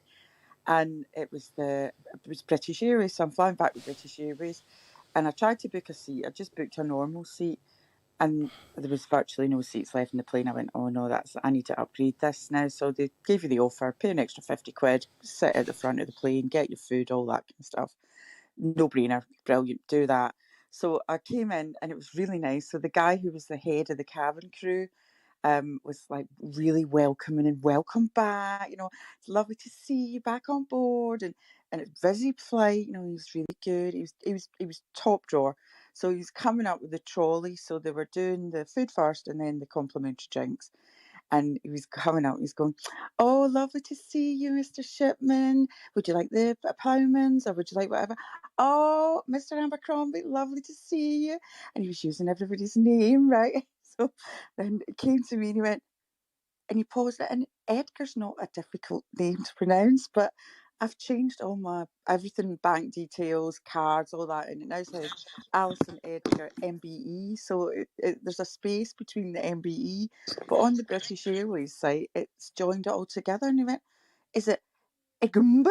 I said, no, "Thank you for the effort." He said, "How do you pronounce it?" I said, "It's Edgar MBE because I've got an MBE." And he went, "Oh, you've used it as one word." Say that again, Alison. What was it? He said, "Is it Alison Edgar MBE?" Sounds like he's asking you for a dance. It was really funny though, but what a brilliant effort. You know, that's the first time. And that's not 100% for effort. 100% for effort, but he knew, like, he obviously had it on his wee iPad, and I don't know whether they've changed the processes, but actually somebody knowing your name when you're a customer, to me, it's one of the imperative things to great customer service. And he went through everybody's name, and you know, and I think he had notes from, would you like another ginger ale? You know, everything just bang. Oh, that's on. good, isn't it? That's good, and that's not long haul. You know, first class. That's just short haul up from Heathrow to Glasgow, and that effort, because they didn't do it on the way up, but they did it on the way back, and I think that's the thing. So I will go on and I'll do a review of the flight, but you know, that's the kind of stuff that I believe just is that extra little thing. But yeah, I need to make sure they get a space between Edgar and MBE so that I don't confuse anybody anymore. Alison Edgar, everybody, thank you very much. When I used to work, I was a holiday rep back in the day when I was like 19, and that was one of the things that they used to do. It was, they used to say, you know, go and PR the what do they call them, guests. I can't remember what you used to call people, guests. So you go around the pool. Because I was like a holiday, like a hotel entertainer, and the number one way to get your reviews up that week, so you were marked, your KPIs were on the what they call CSR, customer survey reviews or whatever that they give on the plane. How was your holiday? How was your experience? What was the hotel like? What was your entertainment stuff like? The number one way, you could see it every week, the number one way to get your score up was by knowing people's names. If you could go around the pool and say, "Morning, Ashley, how you doing?" The scores would go through the roof. That's all you had to do, and some other basic stuff. You could appreciate that. Yeah, it's. There's a few restaurants around my way that I would walk in. They will like Wimpy. Every Wimpy knows Ashley Shipman in Southend. But it's. Do you know what I call my daughter Princess? Like literally, I'm like, "Come on, Princess, let's go." Like I've been to restaurants and they're like, "Hello, Ashley," like, "Hello, Charlotte," "Hello, Princess," like, and I'm like, her name's actually not Princess. It's just that I shout it. But then that's another thing for effort. Like they've overheard me saying it. Yeah. And I think that knowing someone's name and knowing what you like is. I only get that in one place, and it's my local kebab shop. And he follows me on Instagram. He thought I was famous. It's so funny because he just like randomly followed me. He obviously like follows local people, and he thought I was, and it was after EMC. So I just so happened to go in there after EMC. So obviously, like, you stood on the stage in front of 300 people, and he thinks I'm like big in the game. He's like, "Oh my God, I follow you on Instagram." And I was like, I thought I was well, Billy Big Bollocks. I was getting a chicken shish. I thought of all the places to get spotted, it's in the kebab shop. Follows you on Insta. Follows me on Insta. He's one of the only real ones. Come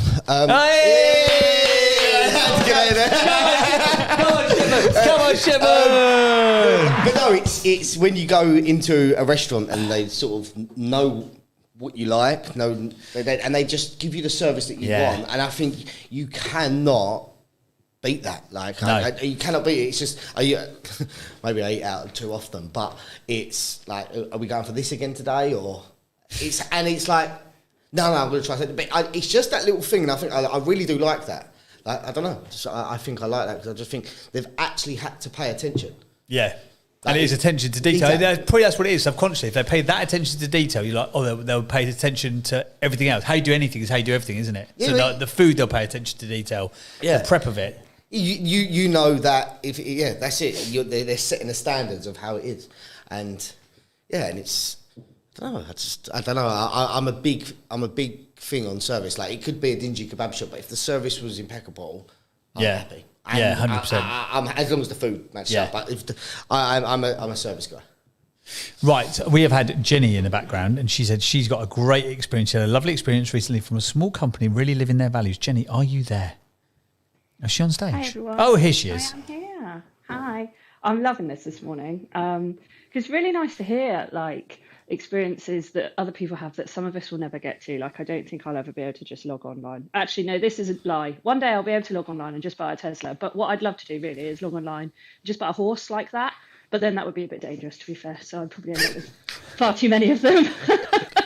But yeah, no, I wanted to share because actually we talk about customer service with the big companies where they really think about it and they're a big company and you think, well, yeah, they should. Like, you know, you're spending a lot of money with them.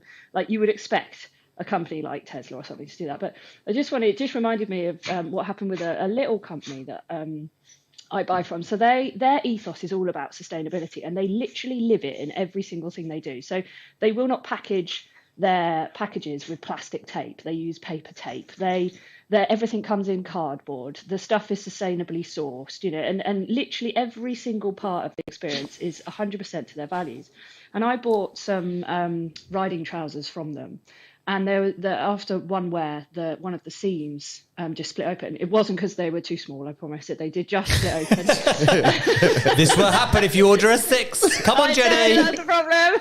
Eaten far too much chocolate that week, and you know they just popped open. But hey, no. And I contacted them and I said, "Oh, I'm really sorry. One of the seams has gone. It looks like it just wasn't caught in the machine and stuff." They were like, "No problem. We'll send a replacement straight out to you." So they sent a replacement straight out, and the same thing happened with those. And I was like, "Look, I'm really sorry. I promise you, I'm not being a fatty bum. Like that's happened exactly the same place again. Must be a bad run of them." And they were like, "No worries. Do you want us to send another pair?" And I was like, "Actually, do you know what? I've kind of decided I'm all right with it. Don't worry about it." And they said, "No problem at all. We'll send you a credit note. That's absolutely fine." So I sent them back, right? And then I get this message from them saying, "Oh, thank you so much for sending them back. But actually, like, we're just going to have to throw them away." And that completely goes against our sustainability ideals. So if you've got a sewing machine or someone who can sew, or you know anyone that might be able to fix them, let us know. Or, you know, just say, yes, that's the case, and fix them and use them. And I was like, so not only did I get my money back, I actually ended up with 2 pairs of these things, which I literally did just sew the seams up down the side of them because it was only a manufacturing issue. And so I've ended up with, you know, two of their products, which I'm now wearing and using, and I know they're a good product. It was just one of those things. And I also got the credit back for them to then buy more of their products. So I'm wearing more of their stuff, and it's branded stuff, so you know when you're wearing theirs. And in our horse riding community, everyone knows who this brand is. And I just wanted to share the fact that actually, even in a small company, it's the little things. It wasn't the money aspect of it. I mean, obviously that's a bonus. It was the fact that they were like, we don't want to throw this stuff away and we'll have to. So keep it, use it. And that's what our value was. And I just thought I wanted to share that because actually, even as small companies, we can really be seen to be giving great service and living our values as well. 100%. I think that's brilliant. It's often said, isn't it? You know, at a time where you have a challenge with a client or someone's not happy, that's your opportunity to turn them into a raving fan. And that's exactly what they've done with you, isn't it? They've given you your money back, but you're still literally a brand advocate because you're walking around branded up in their clothing. Anyone who's asking you about, oh, you know, where could I get great jodhpurs for? Yeah, horse knowledge there. Or some stirrups, more horse knowledge. That's the extent of it. But you would probably recommend that brand now because they've given you such a great experience. And also, you know, it's, you know, you look at the cost to them, the cost price of what they've sent you, you know, probably 20 or 30 quid's worth of stuff, maybe 40 quid's worth of stuff. But now you are a brand fan. You're an advocate for life, as long as they keep treating you in a good way. So, yeah, I think that's a great example. And like I say, we can do this as small companies as well. It's not down to just the Teslas. You can do it in your own way. I think it's also worth actually looking at your process and at your onboarding and at the stuff you do for your clients. Go, where is those moments where you can actually and proactively look at wowing them? So you're not just doing the thing that you do, but you're doing it in a way that's really surprises and delights people, I would say. That sparked a thought of what you just said there. See how, like, is getting your brand out there. And there's do you know the Range? No, the Range. The shopping place. Yeah. So doesn't your missus spend £5,000 every Christmas on stuff to throw around your house? Yeah, well, behind her in the queue is my wife. Yeah. and like, but this is not where I'm going. But Charlotte sort of tells me that shop tells her what to buy. She doesn't know what she's going there for. It tells her what to buy, but it's. But does anyone understand that? I get where she's going with it. I get her angle, of course. Like, just basically, let's just go there and look around. Yeah, it will tell me what I need. But anyway, there's getting your brand. Marketer's dream. An absolute. I bet them to an absolute nightmare. I can't go in there anymore. I just sit in my car. Yeah, like, I just sit in my car, and then she's like, "Can you bring your car closer?" And I'm like, why? She's like, I've got some boxes coming out. And I'm like, okay, anyway. But the brand, getting your brand out there, there's a story, Peter Jones interviewed him on How We Made Our Millions. And... What, the Range guy? Yes. Oh, okay. His name's Chris Dawson. And it's how to get your brand out there good. First name terms, him and Ash. I don't watch much stuff, but I remember this episode like no tomorrow. So so one of the guys in the team had really mucked up on an order, overspent on pillows, and I don't know if anyone's seen it. So what he done, instead of looking at it as a negative, he turned it into a marketing activity because he knew that these pillows, if they're £10 pillows, they're really nice fancy ones, he put them as £2. He said, because what will happen is everyone will talk about how cheap the pillows were for the quality, and when they're walking out, they've got to hold the biggest Range bag. He said, so people are going to be walking around like billboards and talking about how good these pillows were. He said, so I turned it into a marketing activity, which gave me a better return. So he said, you need to always, like, I know it's a little bit off topic, but I just thought that was such a smooth, like, correction to a... Yeah, it's clever, that. To a problem. And he was like, and if people can't see them opportunities when things go wrong, that's why they've not made it big. He said, because I could have sat here and groaned, sacked the employee for making the wrong order, but what I did, I see the opportunity to turn people into walking billboards and voice about our brand, about how good it is. It's great, isn't it? He said, because if someone comes in to look for that £2 pillow that's not there, or whatever the price was, they will they know their average customer value is about 500 quid. yeah. And that's what he's saying. And he gets the footfall through the door. And I just thought, I don't know, I love studying people like that. I just think it's smart, isn't it? Smooth. Very smart. Right, who else has got a share of ideally a small company? I'd love to give some shout outs to small companies. So a small company that you've interacted with in the last couple of weeks has given you an amazing experience that have wowed you. Melissa, who's wowed Melissa? Oh, I was flashing and then you said small company. But to me, they're small because They're just in Swansea. I have to go into the town to see them, but they are a big brand. And it is, the Welsh girl is going to say this word, it is Lush. I absolutely love the Lush shop.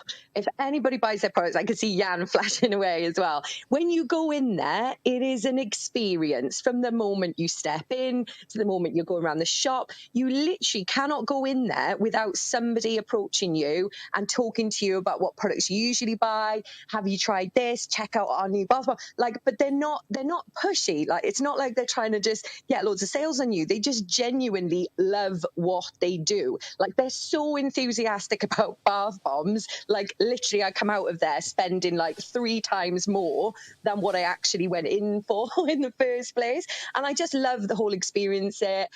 Yes, it can smell a bit when you're in there for a bit too long, but everything about it, from the moment you step in to the moment you leave, is just a phenomenal experience. So I don't know if anybody else shops there, but I absolutely love it. So yeah, that's just my share on that. I can't walk past a Lush shop. It just gives me a head. It's just too much smell. It's like an overwhelm. It's like, I don't know, a sensory overload. But yeah, I get. There's it's a husband and wife, isn't it, who started Lush? And do you know what? Peter Jones interviews them. Oh, did he? Right, yeah. And if you actually watch their ethos and values around the business, it's just they live and breathe it, don't they? Oh, they live and breathe it. It's that, but they still make their bath bombs by hand. That's right. Yeah. They still make them by hand. Yeah. And yeah, it's just they've got a really nice lifestyle, but they're not like. But it's not. We should get them on. We should get the Lush founders on. If you go, I think if you go, it's like how we made our millions. There's quite. I remember that series. Yeah, it's was it Michelle? I always get the second name wrong, but she made the padded bras. I think her story is phenomenal. Michelle Mone. Mone, yes, it. Yeah, well, no, what do you mean you get her surname wrong? What do you call her normally? No, I get her confused with someone else, but literally, I love her story. Michelle Money. Well, you know Money, the bra lady, Money. Yeah, Money. If you watch her story and just watch how she operates inside, it's phenomenal. Like Peter Jones was like, "This is set up. This is not right. I can't believe that your operation is this slick." Yeah. And then he goes to Innocent. And then he goes to Innocent Smoothie and he was like, "Mate, if I took over, this would have a big reality check. You got people walking around in dressing gowns." And that's slippers. right, yeah. And grass on the floor, AstroTurf and slides. And they make decisions off a wheel board, whatever they're called. That's right, yeah. They make business decisions off spinning a wheel. I bet they don't now because they're owned by Coca-Cola, aren't they? I bet Coca-Cola's got rid of that spin board. But that goes back to values, actually. And there was a big hoo-ha, wasn't there? So Innocent was it's huge in sugar, but it's all natural sugars. It's pictured itself as a healthy drink, but actually, when you look at the sugar intake of them, it's like basically it's like licking a sugar cube. But it's all healthy sugars, blah blah blah. There's a big hoo-ha because obviously it's about health and wellness and sustainability, and then the biggest shareholder became Coca-Cola, and everyone's like, "Well, hang on a second, you guys stand for sustainability and longevity and wellness and all that kind of stuff. Yeah, you've sold out." He got blinded by. They say got blind by 500 milli. But everyone's got values and everyone's got a price. That is it. Well, the thing is on that. I remember Peter Jones was sitting there. Was like, "I'll buy the company off you." I think he put it off for 10 million, 20 million, and then he was 100 million in the back of a Maybach cash, and then the owner just went, "If you've gone from 10 to 100 within 30 seconds, I'm not selling it." Yeah. But it's but if you take that out of it, if you just watch how some of these companies operate, it's just so inspirational. I love it. I get hyped. I'm a bit of a geek, really. Well, we've got something, haven't we, that we're working on a new format of content where we're going to go and find out behind the scenes how businesses operate. Have we talked about that before? Ashley's looking at me like he's. I just have to be glazed careful. over. Have we talked about it? Yeah, well, we said about we have spoke about that. Yeah, the brand broadcast. Yeah, I don't know what I'm saying like that. So basically, what we've been working on behind the scenes, we've got a couple of brands who are now interested in doing this. We're going to be doing something called the brand broadcast. So we're going to do the Winners Club, Breakfast Winners, live from the HQ or interesting locations linked to businesses. So we're actually going to go into businesses for a day, and we'll do the breakfast show live from there, and we'll bring in various different interesting people. So, might bring in like the head of HR, head of marketing, head of PR, the CEO, the CMO, CTO, all the sort of like senior C-suite members of the team. And and actually work out how these businesses work and have a bit of a deep dive into their origin and their history and their stuff like that. I think we've been talking to Daniel, who's on last week, Danny Gray from Warpaint. We're looking at potentially going and doing something with him at one of his London locations, because he's created the world's first male makeup shop. I love the comment that Paul finished off with, like, they could do some makeup on us and see what it looks like. I was like, imagine how handsome Ashley Shipman will be with a face full of makeup.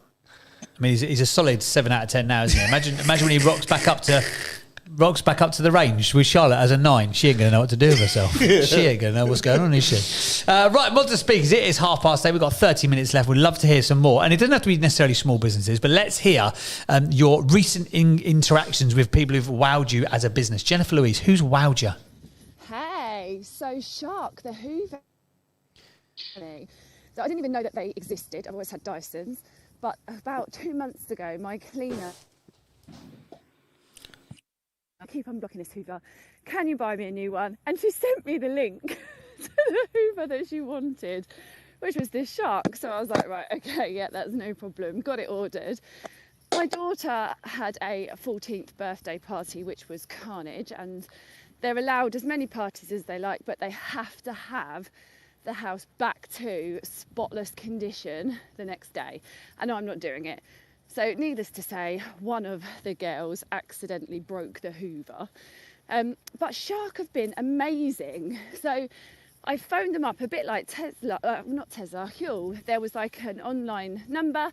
Took me 2 seconds, got straight through to this really lovely lady who then sent me a link to a video chat so they could see exactly what had broken on the Hoover. And they just sent me out a brand new part, because the actual Hoover comes in lots of different bits. So you can just, like, if one bit breaks, you just send it back. Well, you don't even have to send it back.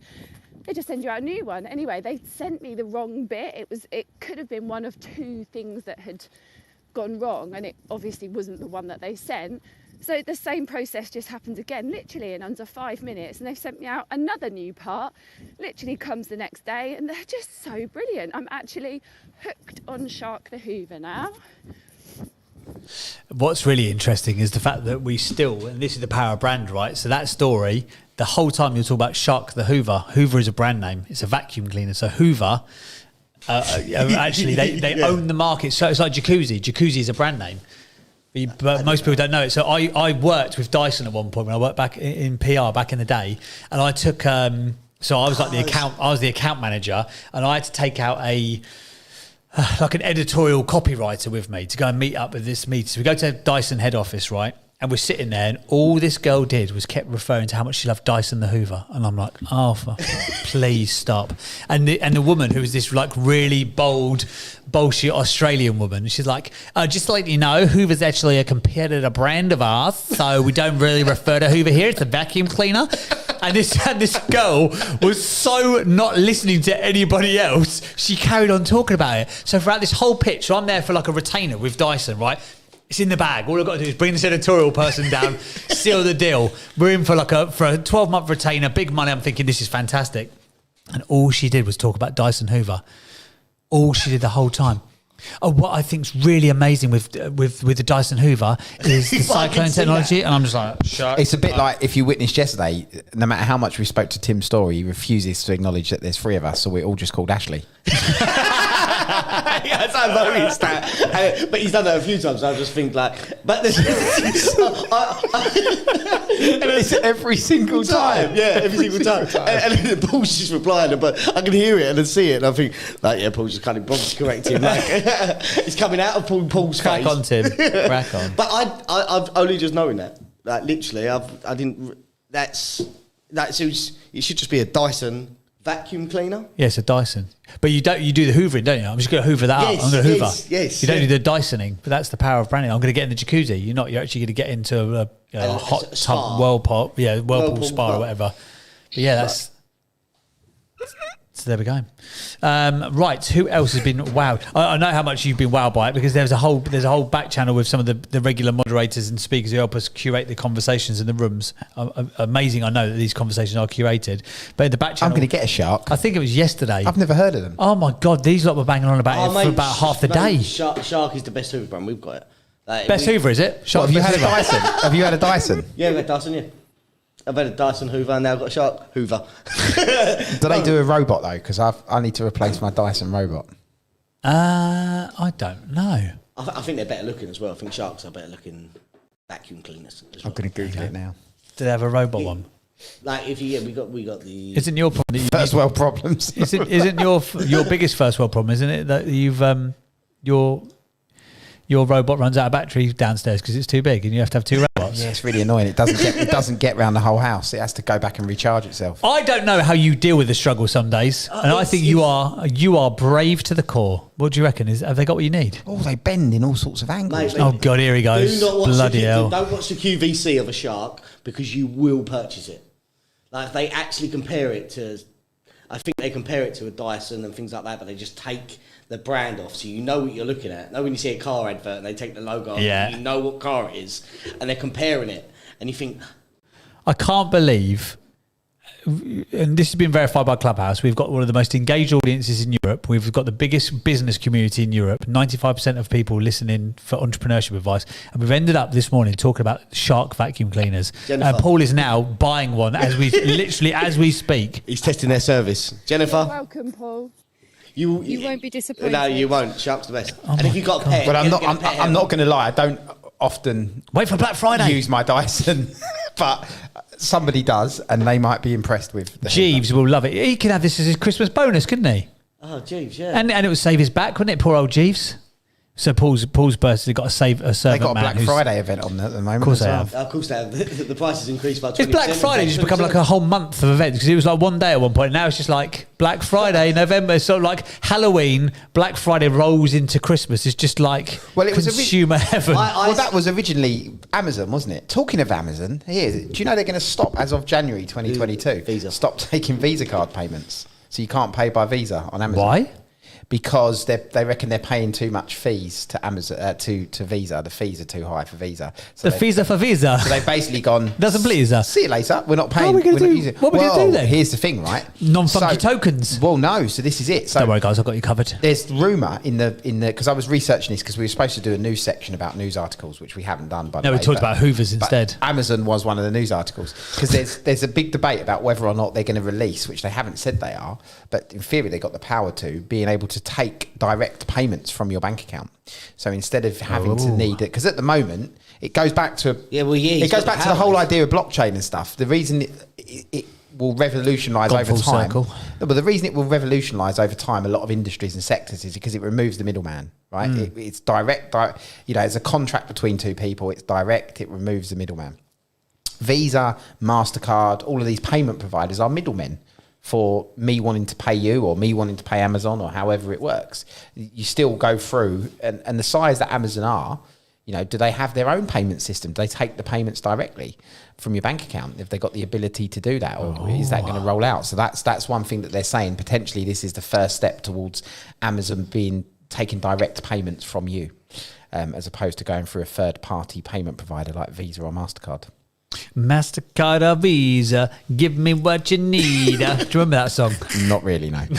Big tune. So yeah, there we go. They're stopping taking payments as of. Yeah, but they've got foothold. They've got power to dictate. Like not many people can do that. But actually, if you was like looking at Amazon's cost base and as the whole of Amazon. You know, we talk about a fee, credit card processing fee might be tiny, you know, 0.5% or something like that, even less than that. But how many people make transactions every day? Volume of transactions. Using Visa. They must give their Visa, Amazon will pay Visa millions and millions, and if not billions over time in fees.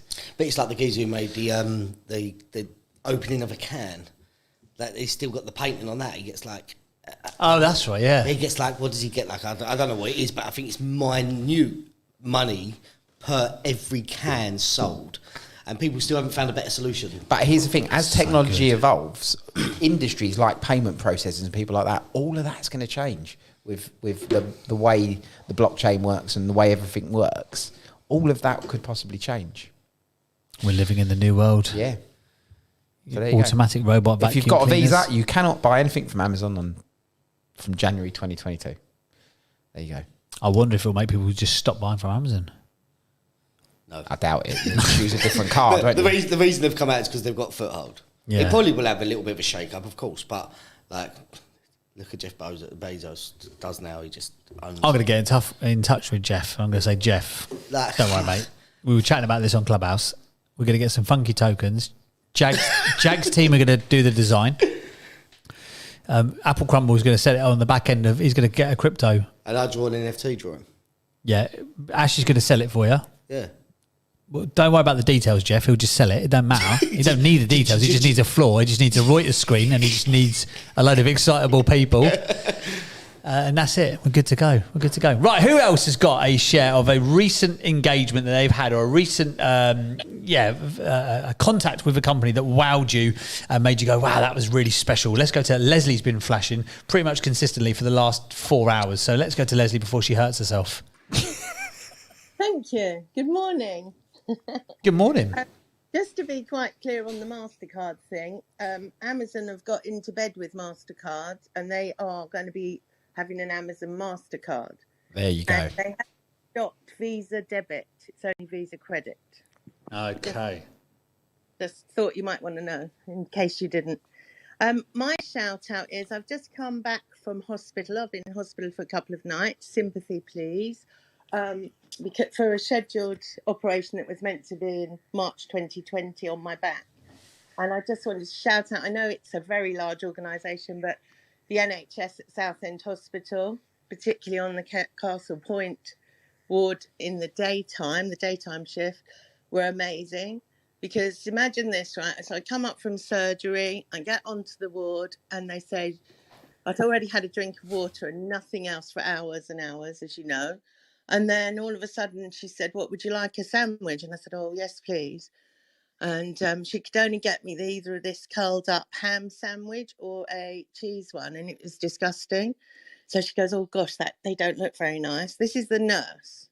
So she goes down to Costa and she buys me, because there's a Costa in Southend. Those of you that know Southend will know that, in the hospital. And she got me a Costa coffee and a toasted sandwich, and it was the most amazing thing I've tasted. So anyway, shout out to them because it was amazing. And that is over and above because they are so busy. But I don't know whether that's in context with all your small businesses and stuff you're saying, but that was amazing. So I just wanted to say that. Oh, no worries at all. It's not in context of small businesses at all, is it? It's a gigantic multinational organisation. But ultimately, it sounds like they did. That's nice, isn't it? That is proper going above and beyond. That is. That's proper going above and beyond. And it's one of them things, isn't it, where especially when you're in that situation where you really appreciate them going above and beyond, isn't it? Yeah, I like that. Shout out to Southend Hospital crew, Ashley's ward. Yeah. Is that your I'm named after him yet. I'm a bit upset he didn't visit, actually. You'll be opening the new wing of the hospital soon, Ash, won't you? Yes. Yeah. It's just in talks. I'm just trying to get lovely left-hand wing. No, it's just same ward as what we go to. The winners ward. The winners ward. That would work, wouldn't it? Yeah, I officially announce this ward. I just can't get through to the government and NHS. So with Paul's expertise of just being a Rottweiler, there's I'm going to have to get Paul barking. Well, let him. I'll tell you what is probably best. Let him get his £250,000 back off Ilford Council, and then he can take on the health service. I reckon one battle at a time. One battle at a time, and if he's got his shark robot Hoover at home, he's a bit like a staff, like he's got the locked jaw. Once the teeth are in, like there's no way of unlocking it. Don't get me started on the NHS. They nearly killed my son. You know that. Okay, this has taken a dark turn. It has. No, it has. Honestly, bad experience with the NHS. I don't like them. Okay. Have you ever heard this story? No. This is shocking. I'll quickly tell you. It's completely off track, but apologies if this triggers anyone in any way. So my middle son, Jude, who is 6 now, was born and very early on started. Bear in mind, he's our 3rd son, so we were quite skilled. I wouldn't say skilled, but you knew we what you were experienced parents. Yeah, put it that way. By that point, And something wasn't right with him. He was never happy when feeding, like literally was never happy when feeding. So and then he started coming out in skin rashes and all sorts of stuff. And his skin got progressively worse and worse and worse. So we went for a few hospital appointments, and over the period while we was going to see the doctors, we ended up getting referred up to specialists. And by this point, he'd probably spent, he was less than a year old. He'd probably spent the best part of 4 or 5 weeks in and out of hospital. 3 or 4 night stays. Then we'd come out. Then he'd go back in for a couple of night stays, come back out. It got to a point where he was bleeding through his skin. It was literally bleeding. Oh, wow. Where he was sore so much. So, and we were told by the NHS and the specialists that it was a milk allergy. So they basically put him on various stages of replacement formulas for milk. So chemical alternatives to milk, basically. And we were on a really, really aggressive treatment. I can't remember the name of it. It used to come from America, basically, and you used to have to order it in from the pharmacy. And Entobate. May have been something like that, yeah. And basically we were on the most aggressive treatment for milk allergies that you can basically get, right, to feed. Now, Jude, at this point, is probably 6 months old, 7 months old, and was still literally, he was deteriorating every single day in front of you, literally every single day. He was in and out of hospital and was never getting better. In the background of this, I'd also gone to, because I was recommended, so by the NHS, we was recommended to a consultant, and then I said, look, can I get a second opinion? And they said, well, the best person in the area to go and speak to is this private consultant. So we went and arranged an appointment, went to this private consultant who agreed with what the NHS doctor had recommended for a course of treatment. So we'd seen 4 or 5 different doctors. They was all in agreement that this was the case and this was the best course of treatment. And it was just getting worse and worse. And at the same time, I was building a huge house down in the Cotswolds for a client of mine who's actually my business partner in this building here. And so I'm good friends with him and his wife. And they were, every time I'd go up to site and would speak to them and see them in meetings, they was always saying to, oh, how's Jude? What's going on? What's going on? What's going on? And they were obviously following the fact that this was getting worse and worse and worse.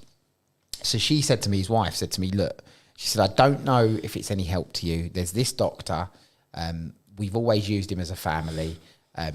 You can, I can make a recommendation to see if he can speak to you because he only really deals with private families. So that tends to be how he worked. So I said, well, if you could make an introduction, I said, we'll try anything at this stage. Like literally, we'll try anything if you can make an introduction because he's just getting progressively worse. So we went down to, he actually had a clinic at Great Ormond Street Hospital. There's Great Ormond Street, the normal wing, and then there's a private wing to Great Ormond Street Hospital where people from overseas can come and get treatment in a different part of the hospital. And he had a clinic in there. And usually this guy would see, over Middle Eastern families and people from overseas would come and see this particular doctor, paediatric. He was a paediatric professor. So we went down there, didn't know what to expect, drove down to Great Ormond Street, took him in to see him, and really quite an old guy this doctor was, and he seemed a bit balmy. When you walk in, you think, oh God. He didn't really feel comfortable. And we'd paid a big fee, put it that way, to get the appointment. Was it like a nutty professor or balmy? Like it was borderline, borderline. Madness and genius. Yeah. So, so I'm thinking, oh, here we go. But look, go with it. We're here. Yeah. So we see him, and he basically said, look, what a wonderful boy you've got. Blah blah blah. He said something's not right with him. Is he? Well, clearly it's not. He's bleeding out of his skin. So anyway. Thanks, Doc. Yeah. So he takes his clothes off and lets him crawl around the mat or move around them. Not crawl because he wasn't crawling, but they roll onto their sides and stuff like that. So he observed him, and then he said, I just need some silence. He said some thinking time. So if you just sit at the back of the room where we're in, he said, just need to think. And he's going over to the bookshelf and he's getting a book out and he's opening it and he's reading something, and then he's going on his computer and then he's getting another book out. About 10 minutes pass and he's just looking at a book, flicking to a page. We're thinking, oh my God, what's going on here? Do you know what he turned around and said? He said, your son has been misdiagnosed. There's absolutely nothing wrong with him. He's got eczema, and I want you to stop all forms of treatment, and as of tomorrow, start giving him normal milk. So bear in mind, for 7 months, we've been told by the whole NHS that he's got a really bad severe milk allergy, and he's on all these forms of treatments, quite complicated like treatment plan that he's got. So my wife was like, Joe, she was like, no, I can't do that. She was really fighting against it. And he was like, please, just have some faith and trust. If you think that he's getting worse, you need to buy into this with me, and you just need to stop everything you're doing immediately tomorrow and go back to it as if he was born on day one and start weaning him off of the treatment he was on and giving him normal milk tomorrow. Within 6 weeks, every inch of his skin had cleaned up completely and he was back to normal. No way. And it turns out that at the time where we were diagnosed as a milk allergy, it was the buzzword around the NHS. So there was lots of internal documents and training going around about milk allergies in babies. And it was, there was a lot of push towards learning about milk allergies. So it was the forefront of everybody's brain. So all the GP you went to, the doctors you went to. It's the first thing they're thinking about because they keep seeing it. The first thing they're thinking about is because they've just done training on it is milk allergies, picking up on milk allergies. So what? And he basically had baby eczema. And that's you getting given wrong advice from people. And you're acting on wrong advice. That's what's happened, and it's just made it worse. But it was affecting everything. It was his breathing. It was like literally he was getting progressively worse on a day-to-day basis. If we'd carried on with that treatment, God knows where we would have been now. But just that one doctor's appointment solved the issue. Wow. So now, if any one of my kids are ill in any way, we will go straight back to the Nutty Professor. Paul, just on that, when your son got better, did you go back to the NHS doctors and just explain what occurred? We just didn't really get much traction. So we went back to the GPs, we went back to the specialist, and I think one of the responses we got is that it may have changed. Grown out of it. You can grow out of it. Yeah, it was very half-hearted response. I think, look, we could have pushed it and we could have really gone to town, I think, a little bit. But do you know what? We were just thankful that he was okay. And what benefit would it have done to actually push it anymore? We were just thankful he was okay and that we'd moved on past that point. But it was amazing that one nutty professor with his books. The one solved it within about 15 minutes. Yeah, but the thing is, he's probably so invested in what he does. Yeah. That old school, that isn't it? I need my books. Need some quiet time. Need to think. I love that. Goes back to the analogy of the plumber. You go in and he's like, it's £100 to turn that screw. No, you're not paying me for the 5 minutes to turn the screw. You're paying me for the knowledge to know which screw to turn. Paul, I wouldn't be surprised if those books were nothing. It was just literally thinking, but it looked like he was doing some stuff, but he was just thinking about it. Yeah, probably. Like comic books or something and nothing else, and just give some time. Yeah, just plain books. But I guess this is the problem, because I've had to pay to get access to that level of thinking. And this guy also done, he also was in clinic at for the NHS at various, but through the NHS we never would have got access to him. No. So it was a shame that we had to pay to do that. But then he also, my wife's nan, whatever that is, that's not mother-in-law, is it? It's nan-in-law. She had they thought she had a stroke and she went into hospital. She was really unwell, wasn't getting better. About 3 weeks had passed, and then they couldn't quite make up their mind. Was it a stroke? Wasn't it a stroke? There was a lot of ifing and ahhing. And I said, look, shall I call Ricky? Because this doctor was called Ricky, was his first name. Dr. Ricky. No, it wasn't. It actually, Professor Ricky Richardson was his name, actually. If anybody's got any child-related issues, search out Professor Ricky Richardson, because he's unbelievable. So anyway, I WhatsApped Ricky. And because this is the other thing with this doctor, right? Listen to this, how good this is. So the appointment that we went with Jude to go and see him, the following day, I get a phone call from Ricky Richardson. Answer it. Mr. Abercrombie. So I said, oh yeah, no, we take. He said, I'm not calling to find out about Jude. He said, I'm calling for your wife's number. I would like to speak to your wife to find out how she's doing. Oh wow. So I was like, oh my God.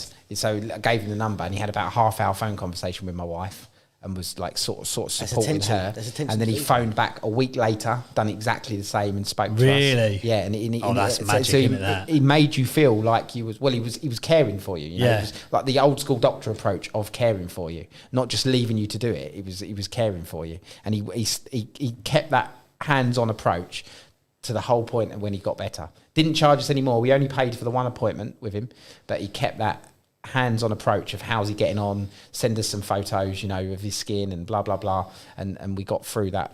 He's built in his margin for that one appointment, though, isn't he? Clearly, yeah. But my wife's nan, he fixed that problem as well because he said fixed that problem. No, he did. The guy is unbelievable. I mean, he helped nanny. That's what you should be saying here. I actually said, look, my wife's nan's in hospital. She was actually in hospital in Colchester. She's in hospital in Colchester. They can't work out. She's got a stroke. She's got this. She's been put on a geriatric ward. She's not really getting much attention, and actually, it's not getting any better. And they're not quite sure what the problem is. And he said, okay. He said, the problem is she's in hospital. You either need to discharge her or get her out of hospital or pay for a private transfer, but get her down to this hospital. So he recommended a specific hospital with a specific neurologist that he said, phone this guy now, arrange an appointment. So I'm thinking, neurologist, Jesus Christ, this is like... Here we go. This is Nana's going to cost me 5 figures here. So I've had to say, well, okay, I'll sort this out. And then as a family, we'll work out what we're doing afterwards if we just want to get the best care for her. But... put on a private ambulance, took her from Colchester into London, took her into a hospital, paid for, I think there was 3 scans that she had. And he picked, again, this particular neurological consultant picked up on the fact that she had an infection in her eye, which had gone up the eye stem into the brain and caused the same effects as what symptoms of a stroke. So it was showing symptoms of a stroke, but actually it was an infection in her eye. And he picked up on it, gave the right medication. She was out of hospital within a week, back home. Great service. So great this service. isn't an NHS slagging off session by any chance, but I guess it shows a disparity between getting the right level of care if you need it, and it also goes to show what happens if you do treat somebody well. Because, you know, for life now, for as long as he's a practicing medical expert, you're his client. Yeah, we'll and the price doesn't really matter. Yeah, we'll go back to any medical condition. He's the first port of call, and if he can't deal with it, like he's not a neurologist, he couldn't deal with the nan issue, so he straight away just recommended you to somebody that could. Brilliant. What a good setup. Right, we've got time for one more share. Pete's been flashing all morning. Let's go to Pete. Pete, who's wowed you in the last week or two? Well, this might come as some surprise, but it's the 3 of you. If you think about you as a brand and what the 3 of you stand for, I think that needs massive recognition. The space that you create for people to be heard, everything that you do, you know, and the story's just got started, you know, and the reason I just wanted to say thank you to the 3 of you, because, you know, a few months ago, I asked you to help me with something, and you've helped me with 2 things. You helped me with the writing of that book, Clubhouse Culture, and you contributed to that, but you also massively contributed towards raising money for someone who we'd never met in Africa. We raised £11,000, and this week, a few days ago, that farm was actually bought, and it took a lot to actually make that all happen. And, you know, that's great service, because it's very rare that you find people who basically will actually genuinely help, really genuinely, not because they want anything back. They just want to, well, how can I help you? So I just want you to know, the 3 of you, and many of you in this room were a part of that process or that project, have contributed towards 101 children who are being looked after by someone who wants to be in a position where he's not taking the money from the West to have what is known as dead aid. He wants to take responsibility for having a farm that produces produce that makes everything evolve, not even sustain, evolve. I just wanted to take a moment once again to thank the 3 of you and everybody else that's a part of the Winners Club, because, you know, you've spoken about it in this room before. I'm extremely grateful to the 3 of you, as you well know, and that's great service. It's amazing service, actually. It's the best type of service when people go out of their way to genuinely help others, and that's, to me, is what this room has always been about. So thank you, Ashley, Paul and James, and I appreciate you. If there's anything, I know Ashley's still, that day when I said to Ashley, what can I do for you? He looked at me and he went, I'll tell you when I need your help. So I'm waiting. And he will. I will, Pete. Trust me, it's in the bank. When you see your phone being blown up, when it's like the non-stop missed calls, when you get 17 missed calls from Ashley, that's when he needs you. Thank you for the share. Great to hear everything that's been going on with the farm. It's great to hear the farm's been purchased as well. That's brilliant, isn't it? Yeah. I saw the other day, I follow Mandela on Insta. He doesn't post that often, but what he posts is always powerful. And there was the beds the little bunk beds that have been made, and they've been made locally, so because the kids have not actually ever slept in a bed; they slept on the floor their whole lives. And James, there was a guy called James Peters who ran 250 kilometres raising money for those beds. And like you said, some of them had never slept on a bed in their life. And it was just incredible the lengths that people went to. And on that page, you see these kids being in the bed for the first time. They're going absolutely crazy. That's great. It's amazing to see. So thank you very much. I'm done speaking. Awesome stuff. Thank you very much, Pete. As always, good to have you with us. Right, we are at the end of the show, gang. We're at the end of the show. We're at the end of the week. We are going to be back tomorrow. I'm looking at Ashley. Yes, we will be back tomorrow. We've got some good changes coming next week. We're experimenting midway through the week, so make sure you're here Wednesday. We're going to try a completely new format for Breakfast with Winners. Completely different to what we usually do. Evolution. We're changing it up a little bit. So we're back on we're back on Monday with Breakfast with Winners, but the weekend, but we're going to try that new format on Wednesday. Yes, we've got something new we've been working on behind the scenes. You can never rest on your laurels. ABE, always be evolving. It's not a thing. It's not. ABC always be closing. Good God. Cheers for your ears as always. Thank you for being here. We'll be back tomorrow at 7. I'm saying it very 7 till 9. 7 till 9 tomorrow. You can tell he's got to shoot off, hasn't he? Got to get somewhere. He's closing a minute early. Look, he's got to go, isn't he? He's got to go. Oh, don't worry. I've got a call, but I'm sort of standing here, so I hope you're standing in the building. I'm not in a rush. You noticed no love for us today. He's leaving us, going somewhere else. You noticed that? You two have served your purpose to me. He's going off to meet someone else. It feels like the early days when he was skiving the Fridays. Do you remember when it was just me and you sitting there? Yeah, he's going off to meet someone else at a nice members club and leaving us behind. Yeah, I'm Billy Big Bollocks today. On someone else's dime. Cheers for your ears. As always, we'll be back tomorrow at 7 o'clock. Weekend wins of the week, where you guys can come up and share what wins have you had this week, what great stuff has happened to you this week. It's always a good vibe on a Saturday. Then we'll be back at 9 o'clock on Sunday for Daily Habits. Stay tuned, because that might be one of the changes that is coming, my friends. We'll talk to you more about that next week. But other than that, have a lovely Friday. Ta-da, you beautiful bunch. Ciao Bye. for now.